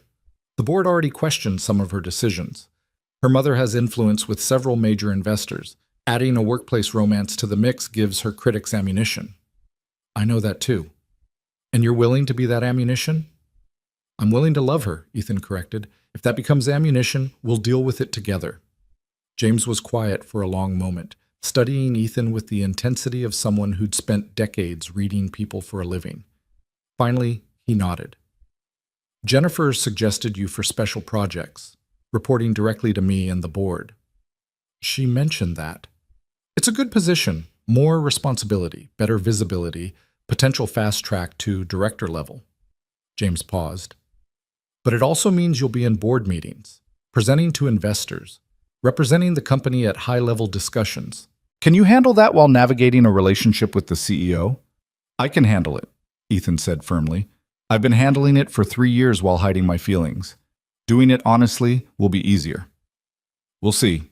James pulled out his phone, typed something quickly. You start Wednesday. That gives you tomorrow to transition your current responsibilities. Sarah can cover most of your executive assistant duties until we hire a replacement. Thank you. Don't thank me yet. Special projects is where we send the high-potential people who need to prove themselves under pressure. You'll be managing crisis situations, sensitive negotiations, problems no one else wants to touch. James met his eyes. I'm giving you this opportunity because I believe in your capability, not because of your relationship with Madeline. Don't make me regret it. I won't. James nodded and walked away, leaving Ethan alone on the balcony with the weight of new responsibility and the lingering question of whether he'd just made the best or worst decision of his career. The afternoon brought Jennifer's promised announcement, professional, brief, exactly as she'd described. Within minutes, the office was buzzing with reaction. Ethan's phone exploded with messages again, some supportive, some skeptical, some asking invasive questions he had no intention of answering. He was organizing files for his transition when Madeline appeared at his desk. My office, now. Her tone was clipped, professional, the voice she used in board meetings. Ethan's stomach dropped. He followed her down the hallway, acutely aware of eyes tracking their movement. Inside her office, Madeline closed the door and leaned against it. My mother called, she said. Already? Apparently, Alexander Whitmore contacted her Sunday evening. He was very detailed about Saturday's disruption, very offended, very eager to share his perspective on my poor judgment. Madeline's laugh was sharp. Mother called me incompetent, said I was throwing away my reputation for an infatuation, said she was ashamed. Madeline, she also pulled her investment, 3%, gone, effective immediately. Madeline's voice was eerily calm. She's telling everyone in her social circle that I've lost perspective, that I'm having some kind of crisis, that the company is clearly suffering under my leadership if I'm making such poor personal decisions. Ethan felt his chest tighten. I'm sorry. Don't be. I expected this. Madeline moved away from the door, sat on the edge of her desk. What I didn't expect was how liberating it would feel. Liberating? She pulled her investment, the thing she's held over my head for years, the leverage, the control, the reminder that I needed her money to start this company. Madeline looked at him, and her eyes were bright but clear. She's gone, and we're still here, still functioning, still building something that matters. 3% could still hurt. It could. Or it could be the best thing that ever happened to us. Madeline stood, moved closer. For the first time in my life, I don't owe her anything. No more arranged dates. No more social obligations. No more trying to be the daughter she wanted instead of the person I am. She might come back, Ethan said carefully. When the anger fades, she might, but I won't be waiting for her approval anymore. Madeline took his hands. I'm done living for other people's expectations. Yours, hers, the board's, anyone's. I'm just going to be myself and hope that's enough. It's more than enough, Ethan said quietly. Even if being myself means I'm in love with my former assistant? Especially then, Madeline smiled, and Ethan saw the weight she'd been carrying finally begin to lift. Not gone entirely, trauma doesn't disappear in a moment, but lighter, more manageable, shared. The board wants to meet with us both on Wednesday, she said, after your first day in special projects. They have questions about the relationship, about optics, about how this affects company culture. What kind of questions? The skeptical kind, the judging kind, the ones that assume I let personal feelings compromise professional judgment. Madeline's expression hardened. They're wrong, but I'll need to prove it. We'll prove it, Ethan corrected. Together. You keep saying that. Because it's true. We're partners now, not boss and assistant, not CEO and employee, partners. Partners, Madeline repeated, testing the word. I like that. They stood there in her office, hands clasped, the afternoon sun slanting through the windows. Outside, San Francisco hummed with life. Inside, they were building something new from the wreckage of what came before. Ethan's phone buzzed. He glanced at the screen and felt his blood freeze. Patricia Ross had sent him a message. It was simple, direct, devastating. Brunch is canceled. You're not welcome in my daughter's life. Stay away or I'll make sure you regret ever meeting her. Madeline saw his expression. What is it? Ethan handed her his phone. She read the message and something in her face went cold. She doesn't get to do this, Madeline said quietly. She doesn't get to threaten you. She's your mother. And she's wrong. Madeline typed something quickly on his phone, hit send before Ethan could stop her. What did you just... I told her that if she contacts you again, I'll pursue a restraining order, that her behavior constitutes harassment, that I'm an adult capable of making my own decisions. Madeline handed back his phone. And that you're staying in my life regardless of her approval. She's going to be furious. She already is. Might as well be furious about the truth. Ethan's phone buzzed again. This time, Patricia's response was longer, angrier, filled with threats about investors and reputation and social consequences. Madeline read it over his shoulder and immediately blocked the number. There, she said. Problem solved. You just blocked your mother. I blocked a person who was harassing my partner. Happens to be my mother, but that doesn't give her special privileges. Madeline met his eyes. I meant what I said, Ethan. I'm done letting her fear dictate my choices. If she can't accept us, that's her loss. This is going to get worse before it gets better. Probably, but at least we'll face it honestly. The rest of the day passed in a blur of transition planning, awkward congratulations, and pointed questions Ethan deflected with practiced professionalism. By 6 p.m., he was exhausted and ready to escape the office's scrutiny. He found Madeline in the parking garage, leaning against her Tesla, waiting. I thought you'd left already, he said. Without you, never. She held up her keys. Come on, let's get out of here. Where are we going? Somewhere that isn't here, somewhere we can just be ourselves without everyone watching. They drove north out of the city into Marin County where the roads twisted through hills covered in oak and eucalyptus. Madeline didn't explain their destination, just drove with focused intensity while Ethan watched the landscape shift from urban to wild. Finally, she pulled into a small parking area overlooking the bay. The sun was setting, painting the water in shades of gold and amber. They got out of the car and walked to the overlook, where San Francisco sprawled across the horizon, beautiful and distant. I come here sometimes, Madeline said, when the company feels suffocating, when my mother's expectations get too heavy, when I need to remember why I do this. Why do you do this? Because I believe in building something meaningful. Because I wanted to prove I could create success on my own terms, not just inherit it. She looked at him. Because for years I thought achievement was enough. That if I just worked hard enough, built something impressive enough, I'd finally feel satisfied. And now? Now I realize I was using achievement to avoid the scarier question, what do I actually want from my life? Madeline turned to face him fully. I want this. You. Us. Whatever complications come with it. Ethan pulled her close, feeling her warmth against the cooling evening air. Your mother's not going to make this easy. She never makes anything easy. The board might push back. Let them. People will gossip, judge, question whether you let feelings compromise your judgment. Then I'll prove them wrong. Madeline looked up at him, and in the golden hour light, she looked younger, freer, more herself than he'd ever seen. I spent 3 years hiding how I felt because I thought it was the responsible choice, the professional one. But the only thing it accomplished was making us both miserable. Not entirely miserable, Ethan corrected. We had Frank's Diner. We had stolen moments and careful distance and 1,000 things left unsaid. Madeline's voice was soft. I don't want that anymore. I want honest, even if honest is messy. Honest is definitely messy. Good. I'm tired of perfect.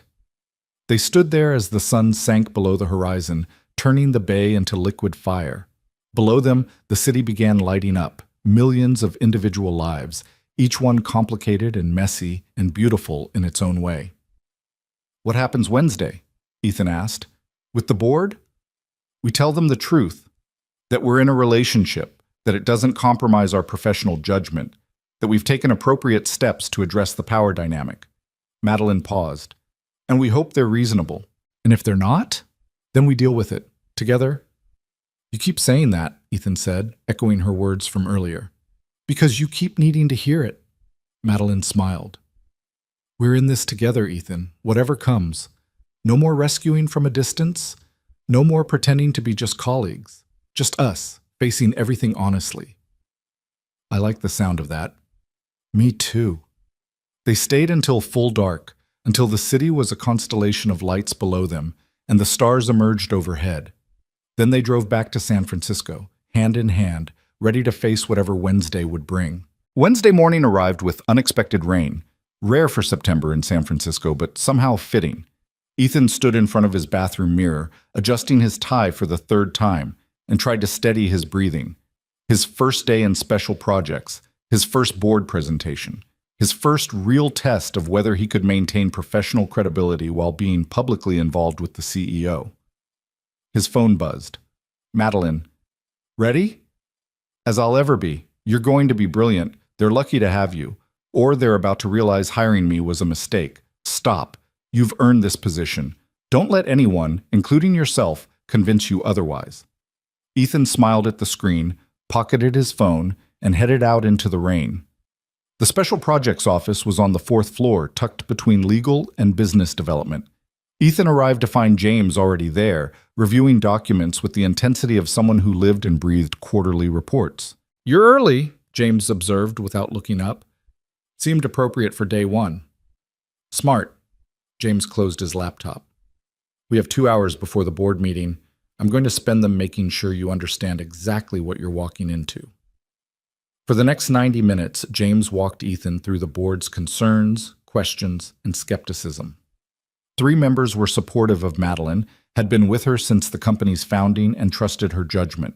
2 were neutral, waiting to see how the relationship affected company culture. And 2 were openly critical, led by Richard Thornton, a venture capitalist who'd been pushing for Madeline's replacement with more seasoned leadership for the past year. "Thornton will come at you hard," James warned. "He'll frame questions as concern for company welfare, but really, he's looking for ammunition to undermine Madeline's authority. He'll ask about favoritism, about whether your relationship influenced business decisions, about the fake emergencies." "How does he know about those?" "Patricia Ross is friends with Thornton's wife. She's been making calls, spreading her version of events." James met Ethan's eyes. "Your relationship became ammunition the moment it went public. Now we control how that ammunition is used. By being transparent. By being unshakable. You answer questions directly, without defensiveness. You acknowledge the complexity without apologizing for your feelings. And you make it clear that your professional competence exists independent of your personal relationship." James paused. "Think you can do that?" "I've been doing it for 3 years, Ethan said, "just without the honesty." "Then this should be easy." The boardroom occupied the entire south corner of the executive floor, with floor-to-ceiling windows overlooking the bay. 8 chairs surrounded an enormous table made of reclaimed wood that Madeline had insisted on when the company moved to this building, something about honoring what came before while building something new. Ethan had been in this room dozens of times as Madeline's assistant, taking notes, managing presentations, being functionally invisible. Today, he sat at the table itself, a full participant, acutely aware of every board member's gaze. Madeline entered last, wearing navy blue and an expression of absolute control. She took her seat at the head of the table and met Ethan's eyes for just a moment, a flash of solidarity, of "we're in this together," before her professional mask settled firmly into place. "Thank you all for making time today," she began. "I know this meeting was scheduled somewhat urgently, and I appreciate your flexibility. We have 2 agenda items. First, introducing Ethan Cole in his new role with Special Projects, and second, addressing questions about our recently disclosed personal relationship." Richard Thornton didn't wait for her to finish. "I have several concerns about both items." "I expected you would, Richard." Madeline's tone was pleasant, neutral. Why don't you start? This company has always prided itself on professional integrity, clear boundaries, ethical conduct. Thornton leaned forward, his expression somewhere between concern and satisfaction. A romantic relationship between the CEO and a subordinate fundamentally compromises those values. Which is why Ethan is no longer my subordinate, Madeline replied smoothly.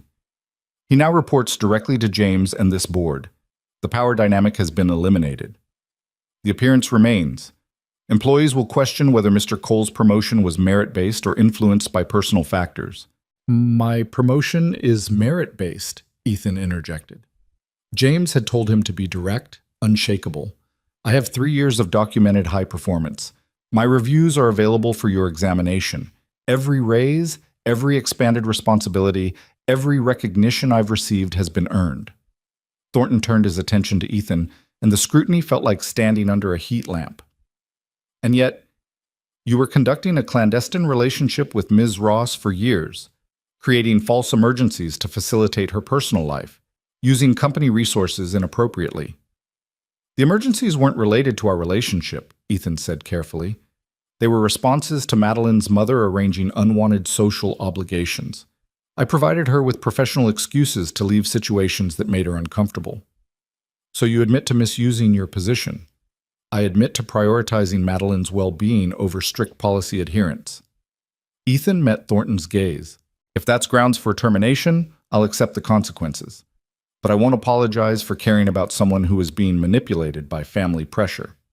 Manipulated? Thornton's eyebrows rose. That's a strong word for a mother encouraging her daughter to have a social life. Patricia Ross wasn't encouraging, Madeline cut in, her voice sharp. She was controlling, setting up dates without my consent, threatening to withdraw investment if I didn't comply, using her social connections to pressure me into relationships I didn't want. She paused. Ethan gave me the freedom to choose. That's not manipulation, that's support. Support that conveniently positioned him as your romantic option. He was my romantic option because I fell in love with him.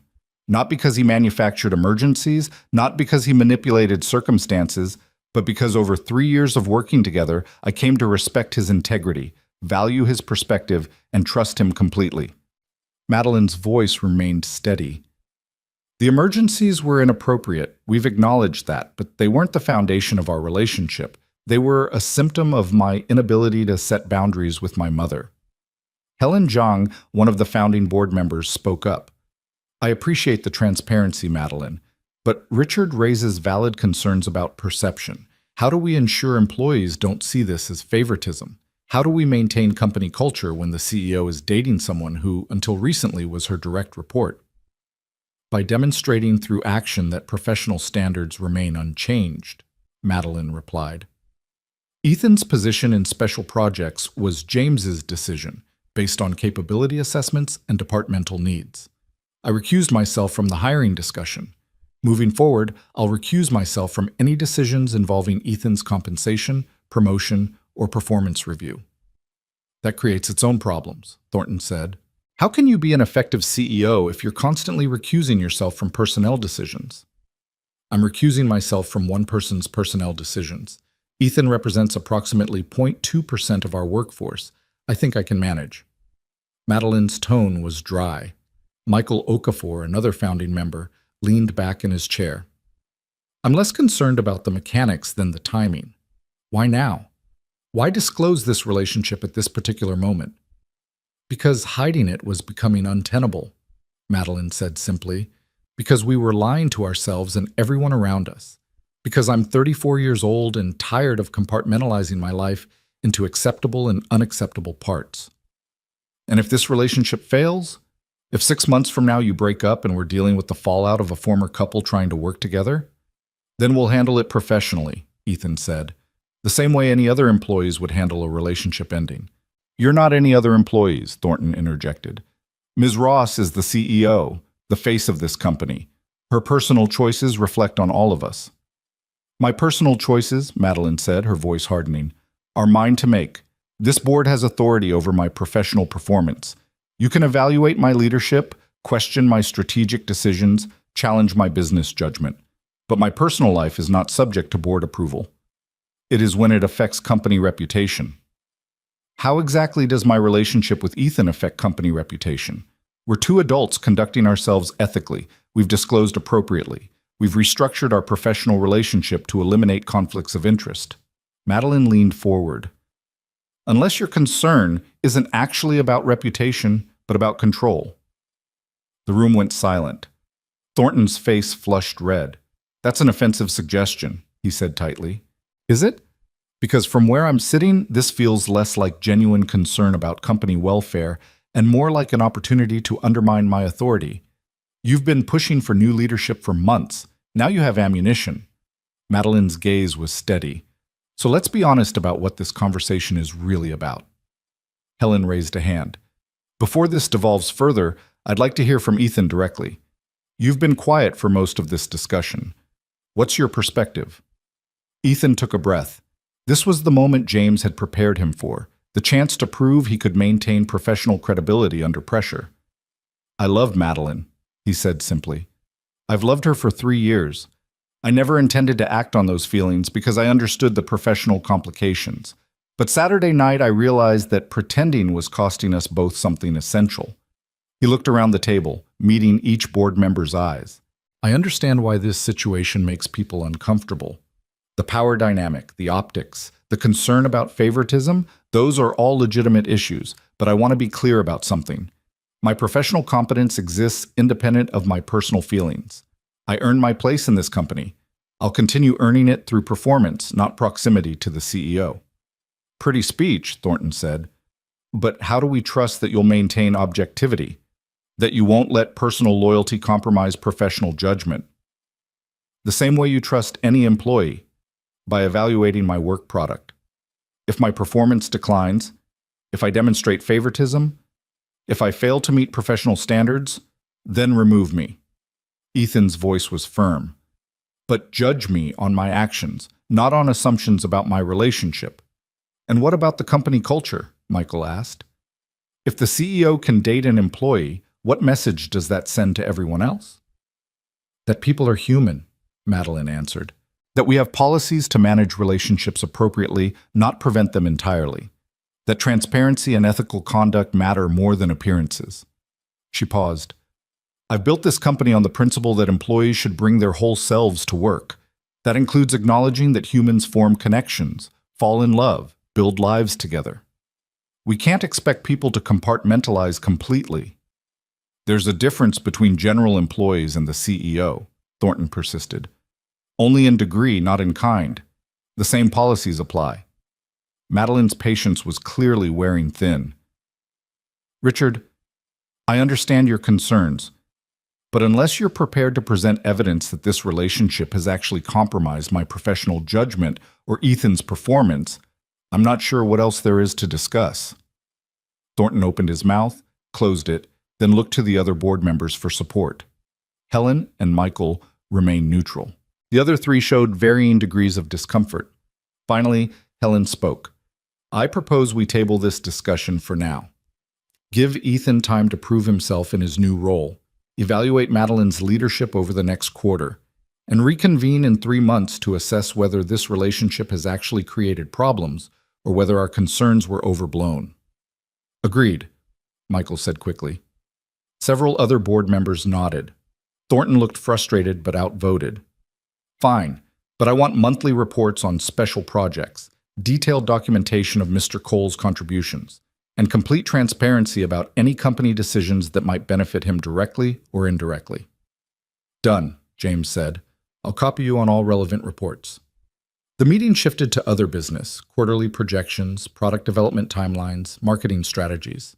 Ethan participated where appropriate, offering analysis and recommendations with the confidence of someone who'd spent 3 years absorbing every aspect of Vanguard's operations.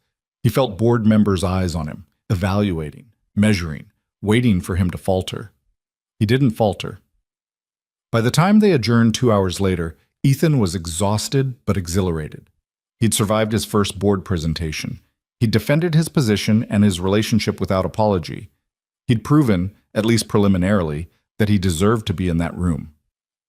As everyone filed out, Madeline caught his eye and tilted her head slightly toward her office.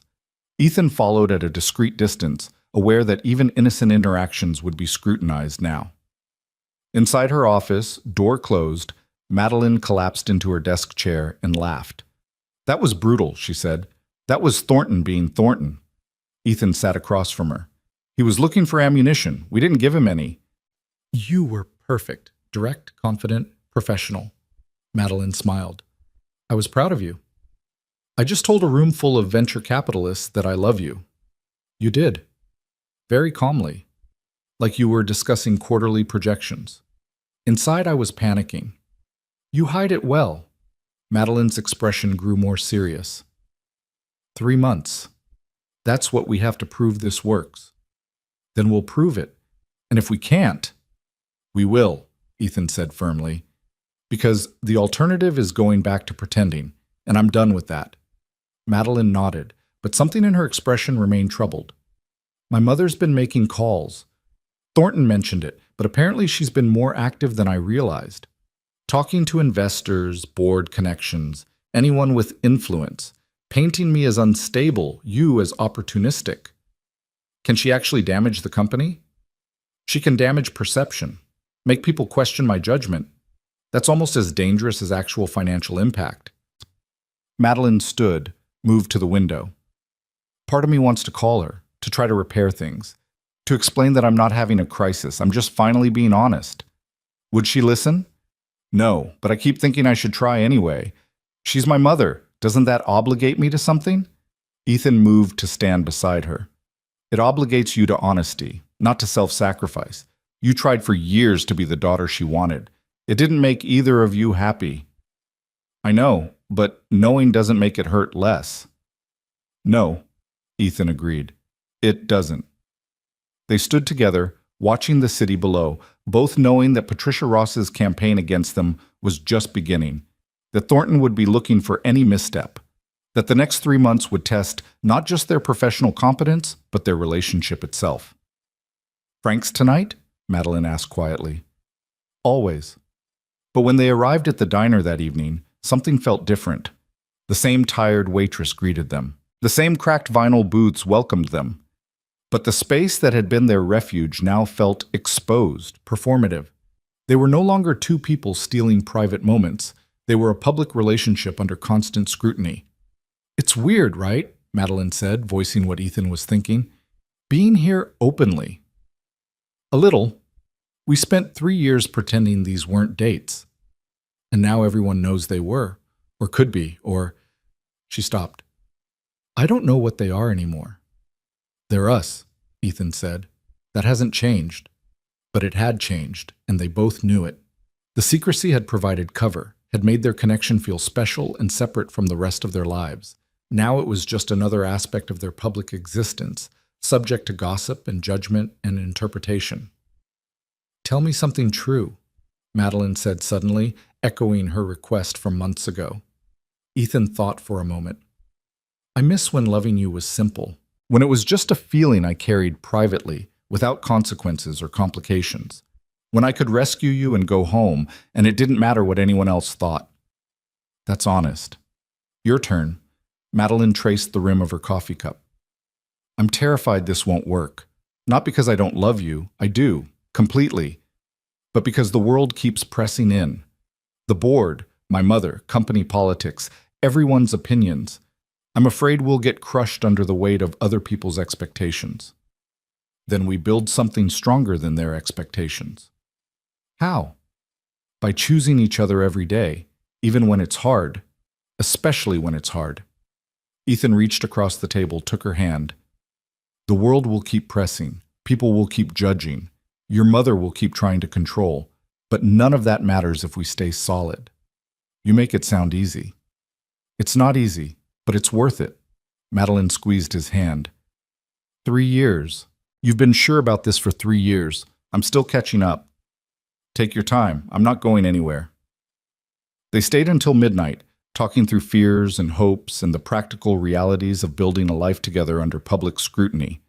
When they finally left, walking toward their separate cars because they'd agreed to maintain some boundaries for appearances, Madeline kissed him in the parking lot. Brief, soft, public. "For anyone watching," she said, Let them see we're not hiding. The following weeks settled into a rhythm that was simultaneously familiar and entirely new. Ethan threw himself into special projects with focused intensity, determined to prove his worth independent of his relationship with Madeline. James assigned him increasingly complex problems, a potential acquisition that needed due diligence, a partnership negotiation that had stalled, a crisis with a major client threatening to leave. Ethan handled each challenge with the same meticulous attention he'd brought to managing Madeline's calendar, but now the stakes were higher and the visibility was greater. Board members watched his progress. Employees speculated about favoritism. And through it all, Ethan worked to demonstrate that his competence had nothing to do with proximity to power. At the same time, he and Madeline were learning how to be together publicly. Lunch in the company cafeteria where everyone could see them. Arriving at work separately to avoid gossip about carpooling. Being scrupulously professional in meetings while everyone looked for signs of inappropriate intimacy. It was exhausting and exhilarating in equal measure. One evening in early October, 3 weeks into their public relationship, Ethan was working late on an acquisition analysis when his phone rang. Unknown number. He almost didn't answer, but something made him pick up. Hello? Mr. Cole. The voice was crisp, controlled, unmistakably Patricia Ross. I believe we need to talk. Ethan's blood went cold.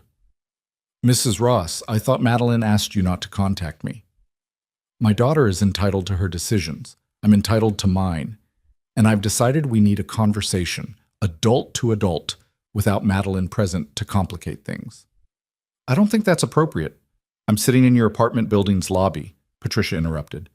You can come down and talk to me like a civilized person, or I can come up and have this conversation in your doorway. Your choice. Ethan closed his laptop, grabbed his jacket, and headed for the elevator. His mind raced through possibilities. None of them good. Patricia Ross showing up unannounced meant she was either desperate or calculated, and he wasn't sure which was more dangerous. She was waiting in the building's small lobby, sitting on one of the modern chairs that looked stylish but felt like concrete. She wore a cream-colored suit that probably cost more than Ethan's monthly rent, and an expression of absolute determination. Mrs. Ross, Ethan said carefully, what are you doing here? Offering you an opportunity. She stood, gestured toward the door. Walk with me. It wasn't a request. Ethan followed her outside into the cool October evening. They walked in silence for half a block before Patricia spoke. I've spent the past 3 weeks making inquiries about you. Background, education, employment history, financial status, everything. That's invasive. That's protective. My daughter is involved with you. I needed to know who you are. Patricia stopped under a streetlight, turned to face him. You're not what I expected. What did you expect? An opportunist. Someone using Madeline for advancement. A man who saw dollar signs and decided to seduce his way into a fortune. She paused. But that's not what I found. Ethan said nothing, waiting. Your academic record is exemplary. Your previous employers speak highly of your integrity. You have minimal debt, no criminal history, no red flags that would suggest character issues. Patricia's expression was difficult to read. By all objective measures, you're exactly the kind of man most mothers would be thrilled to see their daughter dating. Then what's the problem? The problem is that you're an executive assistant dating a CEO.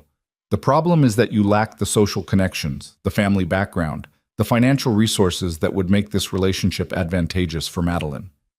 Patricia's voice hardened. The problem is that love alone isn't enough to build a life. With respect, Mrs. Ross, that's not your decision to make. No, but I can influence it. She pulled an envelope from her purse, held it out. Inside is a check for $2 million. Take it. Leave San Francisco. Start fresh somewhere else. Build the career you deserve without the complication of being known as the CEO's boyfriend. Ethan stared at the envelope, not touching it. You're offering me money to leave your daughter. I'm offering you freedom. From gossip, from judgment, from constantly being measured against impossible standards. You're talented, Ethan. You could have a significant career, but not while you're attached to Madeline's reputation. I don't want freedom from her. I want a life with her. Then you're naive. Patricia's voice wasn't cruel, just matter of fact. Do you know what happened to the last man I thought would be good for Madeline? Jonathan Hartley, Brilliant attorney, good family, perfect on paper. They dated for 8 months. Then the pressure started. Questions about his ambitions, whether he was intimidated by her success, accusations that he was using her for connections. The relationship collapsed under scrutiny. That's not going to happen to us. It's already happening. The board is watching, investors are questioning, employees are speculating about favoritism. How long before that pressure breaks you both? Patricia stepped closer. I'm not trying to hurt you, Ethan. I'm trying to save you both from something that will end badly anyway. Take the money. Leave with your dignity intact. No. Think about it. I don't need to think about it. I love Madeline. I'm not leaving her because you're uncomfortable with our relationship. Ethan met Patricia's eyes. And honestly, Mrs. Ross, the fact that you think I can be bought tells me you don't understand your daughter at all. She doesn't want someone who can be intimidated by pressure. She wants someone who will stand beside her through it. Patricia's expression flickered, something like pain or possibly respect. You're making a mistake. Maybe, but it's my mistake to make. And when the board forces you out, when investors demand Madeline choose between her relationship and her company, when you realize that loving someone isn't enough to overcome institutional resistance, then we'll deal with it together, Ethan said firmly. But I'm not preemptively abandoning her because you're afraid of what might happen. Patricia studied him for a long moment, then tucked the envelope back into her purse. You're stubborn. I learned from watching Madeline. She gets that from her father. He was impossible to move once he made up his mind. Something in Patricia's voice softened slightly. He would have liked you, I think, would have appreciated your integrity. But you don't. I appreciate your integrity. I question your judgment. Patricia turned to walk away, then paused. Tell my daughter I miss her. Tell her I'm sorry for how I've handled this. But tell her I still think she's making a mistake. Tell her yourself, Ethan said. Ethan sound. She'd probably like to hear from you. Patricia's laugh was bitter. She blocked my number. Then send a letter, show up at her office. Do something other than bribing the man she loves to disappear. Ethan kept his voice gentle. You're her mother, Mrs. Ross. She doesn't want your approval. She wants your acceptance. There's a difference. Patricia stood there for a long moment, silhouetted against the streetlight, looking suddenly smaller and more uncertain than Ethan had ever seen her. Then she walked away without another word, disappearing into the San Francisco night.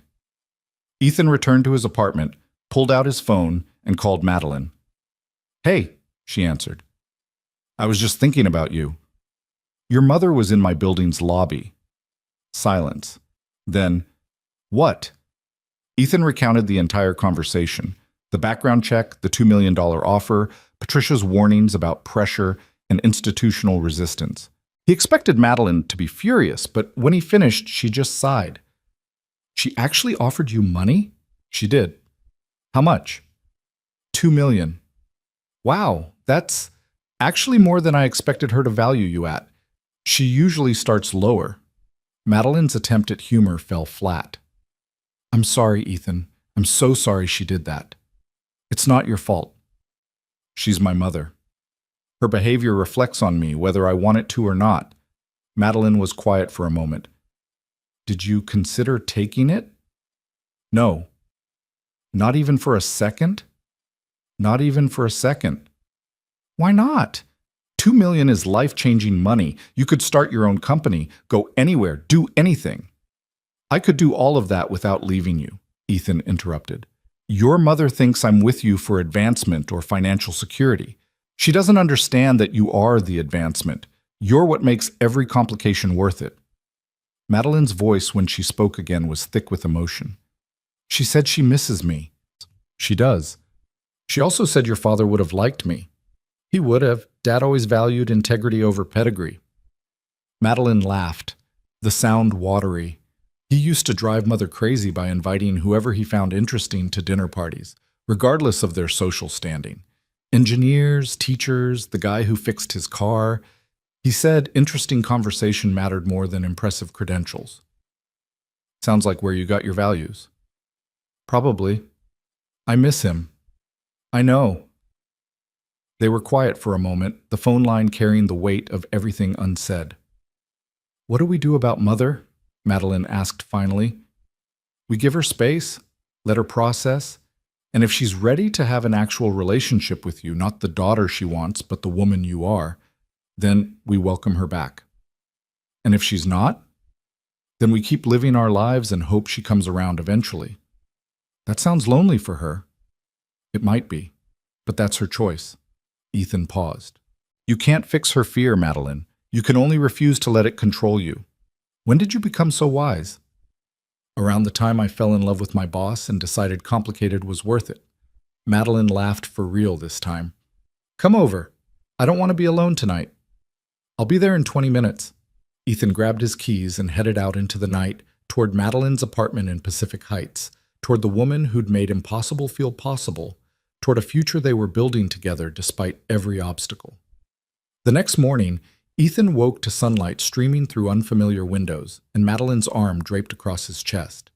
For a moment, he just lay there, absorbing the reality of waking up beside her, something that still felt new and precious and slightly unreal. His phone buzzed on the nightstand. A text from James. Board wants progress report on the Meridian acquisition. Can you present Friday? Ethan typed back. I'll have the analysis ready. Another text, this time from an unknown number. This is Helen Zhang. Would you be available for coffee this afternoon? I have some thoughts about your role with special projects. Ethan showed Madeline the message. She read it, frowned. Helen doesn't usually reach out to employees directly. She goes through department heads. Should I be worried? I don't know.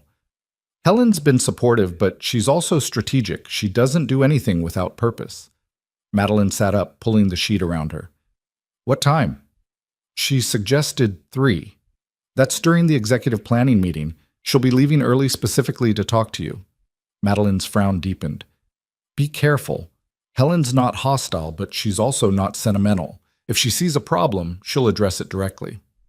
That afternoon, Ethan met Helen at a quiet coffee shop in the financial district, the kind of place where venture capitalists made deals over espresso. Helen was already there reviewing something on her tablet. Ethan, thank you for meeting me. She gestured to the seat across from her. I'll be direct. I'm impressed with your work so far. The Meridian analysis is thorough. Your handling of the Patterson client crisis was excellent. You've exceeded expectations. Thank you, Ethan said carefully, waiting for the other shoe to drop. But I'm concerned about sustainability, not your performance, your situation. Helen set down her tablet. You're under enormous pressure, proving yourself professionally while navigating a public relationship with the CEO, dealing with Patricia Ross's interference, managing board scrutiny and employee gossip. How long can you maintain that level of stress? As long as necessary. That's not an answer. That's stubbornness. Helen's voice wasn't unkind. I've seen talented people burn out under less pressure. What's your plan when the stress becomes unsustainable? I don't have one. Because I'm not planning to fail. Everyone plans to succeed. Very few people plan for what happens when success costs too much. Helen leaned forward. I'm going to tell you something that stays between us. Richard Thornton is building a case to remove Madeline as CEO. He's been talking to investors, gathering support, positioning himself as the voice of reason concerned about leadership stability. Ethan felt his chest tighten. Based on what? Based on the relationship with you, based on Patricia Ross's campaign painting Madeline as emotionally unstable, based on the perception that personal complications are affecting professional judgment. Helen paused. He doesn't have the votes yet, but he's working on it. What does this have to do with me? Everything. You're the leverage point. If you step back, transfer to a different company, take a leave of absence, whatever creates distance, Thornton loses his ammunition. Madeline's position stabilizes. You're asking me to leave. I'm asking you to consider what's best for Madeline long term. Do you love her enough to protect her, even if that means stepping away? Ethan sat back, processing. This was different from Patricia's crude attempt at bribery. This was strategic, thoughtful, coming from someone who genuinely seemed concerned about Madeline's welfare. Helen, he said slowly, I appreciate your directness, but here's what I know. Madeline doesn't need protection from our relationship. She needs protection from people who think her personal life is fair game for corporate politics. Thornton's not concerned about leadership stability. He's concerned about control. And if I leave, he'll just find different ammunition. Possibly, but at least it won't involve you. Which makes it easier for everyone except Madeline and me. Ethan met Helen's eyes. I understand why you're suggesting this, but I'm not leaving unless Madeline asks me to. We're partners. That means we face this together. Helen was quiet for a long moment. Then she smiled, small, knowing. That's what I thought you'd say. What I hoped you'd say, actually. You were testing me. I was giving you an out, seeing if you'd take it. Helen picked up her coffee. Thornton's going to keep pushing. He'll make things uncomfortable, but if you and Madeline stay solid, if you keep performing at this level, he'll eventually run out of ammunition. How long? Months, maybe longer. Can you handle that? I've handled 3 years of loving her from a distance. I can handle a few months of loving her publicly. Good. Helen stood to leave, then paused. For what it's worth, I think you're good for her. Madeline's been brilliant but lonely for years. She needed someone who saw her as a person, not just as a CEO. I'm glad she found you. Even though it's complicated? Especially because it's complicated. Easy relationships don't require courage. This one does. Helen smiled. Keep proving the critics wrong, Ethan. Keep being worth the fight. She left, and Ethan sat alone with his coffee, thinking about courage and criticism and the choice he'd made to love someone publicly despite every reason to hide. His phone buzzed. Madeline. How did it go with Helen? I'll tell you tonight. But it's good. I think. Good, good, or complication good? The second one. But we'll handle it. Together? Always together. Ethan finished his coffee and headed back to the office, ready to prove that love, complicated, messy, public love, could withstand scrutiny, that he and Madeline could build something real despite institutional resistance, that sometimes the bravest thing you could do was choose honesty over convenience, partnership over safety, and hope that courage was enough. The months that followed Helen's warning moved with the relentless momentum of a storm gathering strength. Ethan threw himself into special projects with an intensity that bordered on obsessive, determined to prove his worth beyond any shadow of doubt. The Meridian acquisition closed successfully, bringing in $70 million in new revenue. The Patterson client crisis resolved with Patterson not only staying but expanding their contract. Every challenge James assigned him, Ethan met with meticulous precision and strategic insight that even Thornton couldn't dismiss as favoritism. But success didn't silence the critics. It just made them more creative. In mid-November, an anonymous email circulated through the company suggesting that Ethan had received preferential treatment on the Meridian deal, that Madeline had shared confidential information to give him an advantage.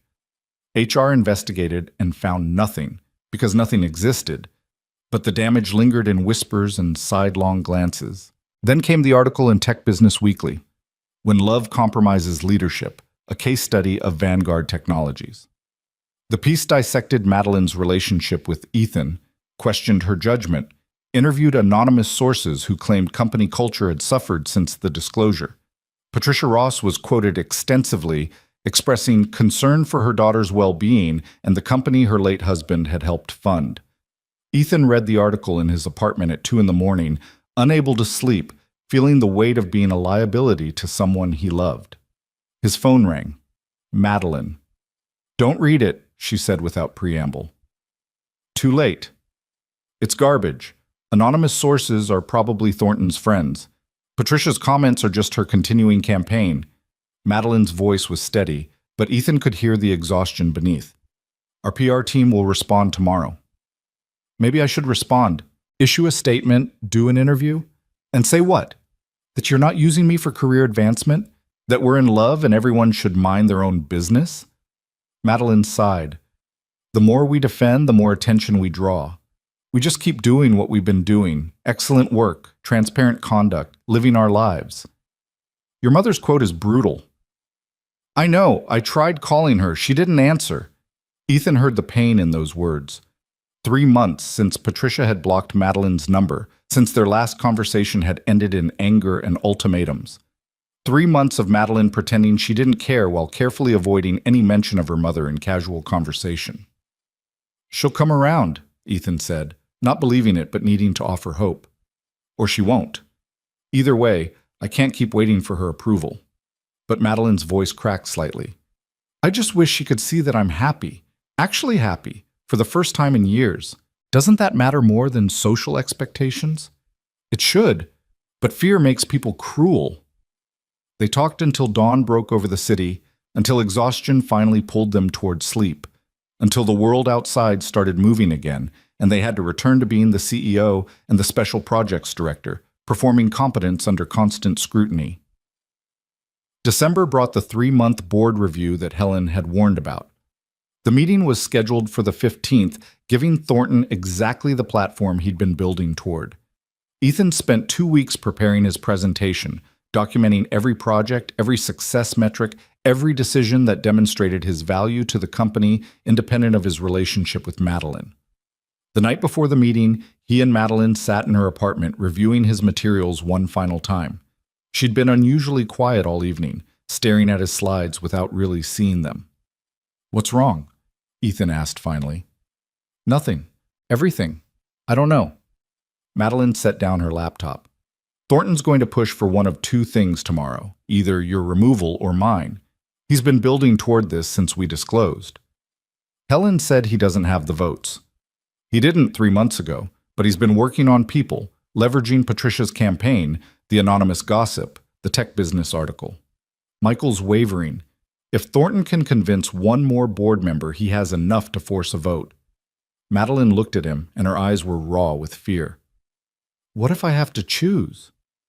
Between what? Between you and the company, between our relationship and my position as CEO. She stood, moved to the window overlooking the city. If the board gives me an ultimatum, end the relationship or step down, what do I do? Ethan felt his chest constrict. You do what's right for you. That's not an answer. It's the only answer I can give. I won't be the reason you lose something you built from nothing. If it comes to that, I'll step back. And if I don't want you to step back? Madeline turned to face him. If I choose you over the company, can you live with that? Knowing I walked away from my life's work because the board couldn't handle us being together? That's not a fair question. Nothing about this is fair. Madeline's voice rose. I spent 10 years building Vanguard. I poured everything into it, time, money, relationships, my entire identity. And now I'm supposed to choose between the company and the person who makes me happy? How is that fair? It's not, but life rarely is. That's a terrible philosophy. It's a realistic one. Ethan moved toward her, pulled her close despite her resistance. But here's what I know. You don't have to choose yet. We go into that meeting tomorrow and we present the facts. Your leadership record, my performance metrics, the reality that this relationship hasn't compromised either of our professional capabilities, and we trust that reason will prevail. And if it doesn't, then we deal with it together, whatever happens. Ethan pulled back enough to see her face.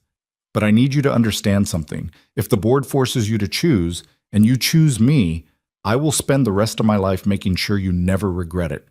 I will help you build something new, something that's entirely yours, something where no one can weaponize your personal life against your professional worth. Madeline's eyes filled with tears. I don't want to build something new. I want to keep what I already have. I know, but sometimes life doesn't give us that option. She kissed him then, desperate, clinging, like she was trying to memorize the moment before everything fell apart. They spent the night wrapped around each other, neither sleeping much, both knowing that tomorrow would change everything. The boardroom felt different on the morning of December 15th, colder, somehow, despite the sunlight streaming through the windows. All 8 board members were present, along with James and Jennifer from HR. Madeline sat at the head of the table in charcoal gray, her armor color, expression carefully neutral. Ethan sat beside James, his presentation materials organized with obsessive precision. Thornton wasted no time with pleasantries. We're here to evaluate whether the personal relationship between Ms. Ross and Mr. Cole has negatively impacted company performance, culture, or leadership effectiveness. He looked around the table. I've prepared a summary of concerns that have been raised over the past 3 months. What followed was a systematic dismantling of everything Ethan and Madeline had built. Thornton presented the anonymous complaints about favoritism, He highlighted the tech business article and similar press coverage suggesting leadership instability. He brought up Patricia Ross's withdrawn investment and her public concerns about Madeline's judgment. He even produced emails from two mid-level employees claiming they'd witnessed inappropriate workplace intimacy, though both accounts were vague and uncorroborated. Through it all, Madeline remained impassive, her expression giving nothing away. But Ethan could see her hands gripping the armrests of her chair, knuckles white with tension. When Thornton finally finished, Helen spoke up. "That's a compelling presentation of concerns. Now let's look at actual performance data." She pulled up a document on the screen. Company revenue is up 18% quarter over quarter. Employee satisfaction scores have increased. Client retention is at a 5-year high. Product development is ahead of schedule. She looked at Thornton. "Where exactly is the negative impact you're suggesting? The damages to reputation and company culture, which you're measuring how? Through anonymous gossip and hit pieces in tech magazines?" Helen's tone was sharp. "Show me concrete evidence that Madeline's leadership has actually suffered. Show me missed targets, failed projects, declining metrics. Show me anything other than speculation and discomfort with a relationship that makes you personally uncomfortable." "It's not about personal comfort. Then what is it about? Because from where I'm sitting, this looks like a manufactured crisis designed to undermine a CEO who's delivered consistent results for 10 years. Michael Okafor leaned forward. "I think Helen raises valid points, but I also think there are legitimate concerns about optics. The tech business article was widely read. Investors have asked questions. We can't ignore public perception entirely." Public perception based on what?" Madeline spoke for the first time, her voice controlled. "Based on my mother's campaign to paint me as unstable? Based on anonymous sources who won't put their names to their complaints? Based on the radical notion that a female CEO might have a personal life?" "This isn't about gender," Thornton started. "Isn't it?" Madeline stood, and Ethan saw the fury she'd been containing finally break through. "Would we be having this conversation if I were a male CEO dating a female employee? Would anyone question whether my relationship compromised my leadership? Or would they assume I was entitled to both professional success and personal happiness?" "That's not a fair comparison. It's an exact comparison. You're holding me to different standards because you can't reconcile the idea of a woman in power also being in love." Madeline's voice was steady now, clear. "I've delivered results for a decade. I've grown this company beyond anyone's projections. I've built something meaningful that employs 500 people and serves millions of users. And you want to remove me because I fell in love with someone you deem inappropriate?" "No one's talking about removal," Thornton said, but his expression suggested otherwise. "Then what are we talking about? What exactly are you proposing?" Madeline looked around the table. "That I end my relationship to satisfy your discomfort? That Ethan leaves the company despite exemplary performance? What outcome would make you satisfied?" Silence fell over the room. Ethan watched board members exchange glances, saw the calculation happening in real time. Finally, Thomas Bradford, one of the founding members who'd been silent until now, spoke. "I've been on this board since day one. I've watched Madeline build this company from a startup working out of a garage to what it is today. I've seen her make hard decisions, weather failures, persist through challenges that would have broken most people." He looked at Thornton. "And in all that time, I've never questioned her judgment. Not once. I'm not starting now just because she chose to be honest about her personal life." "Thomas," Thornton began, "let me finish. This conversation isn't about company performance. It's about control. About some outdated notion that CEOs must sacrifice personal happiness for professional success. Well, I reject that premise entirely." Thomas looked at Madeline. "You've earned the right to live your life. The board's role is to evaluate your professional performance, not police your relationships." Helen nodded. "I agree. Unless someone can present actual evidence, not speculation, not gossip, but hard evidence, that this relationship has compromised Madeline's leadership or Ethan's performance, I see no grounds for action." "The evidence is the perception," Thornton insisted. "Then we change the perception," Thomas interrupted. "We issue a statement supporting Madeline's leadership. We emphasize the company's strong performance.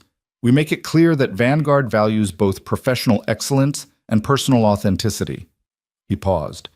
And we stop letting Richard weaponize a relationship for his own political purposes. The room went very quiet. Thornton's face flushed red. That's an offensive accusation. Is it untrue?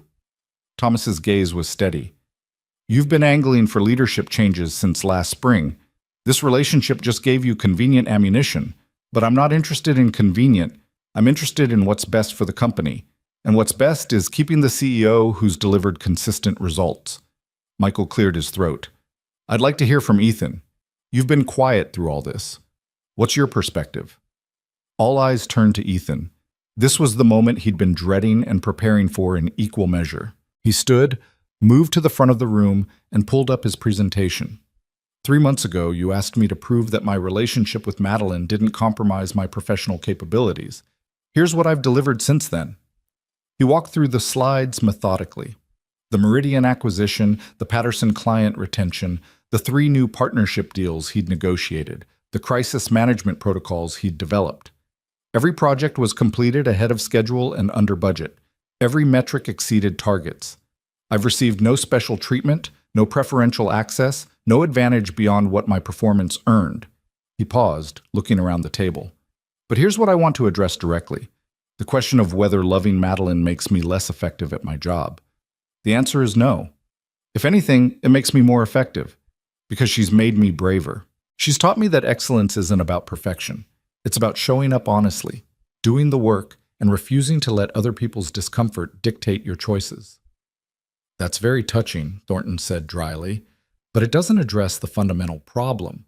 The fundamental problem, Ethan interrupted, is that you're uncomfortable with complexity. You want clean narratives where personal and professional lives don't intersect. But that's not reality. People fall in love. They build relationships. They bring their whole selves to work.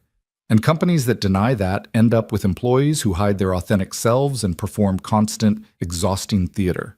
He met Thornton's eyes directly.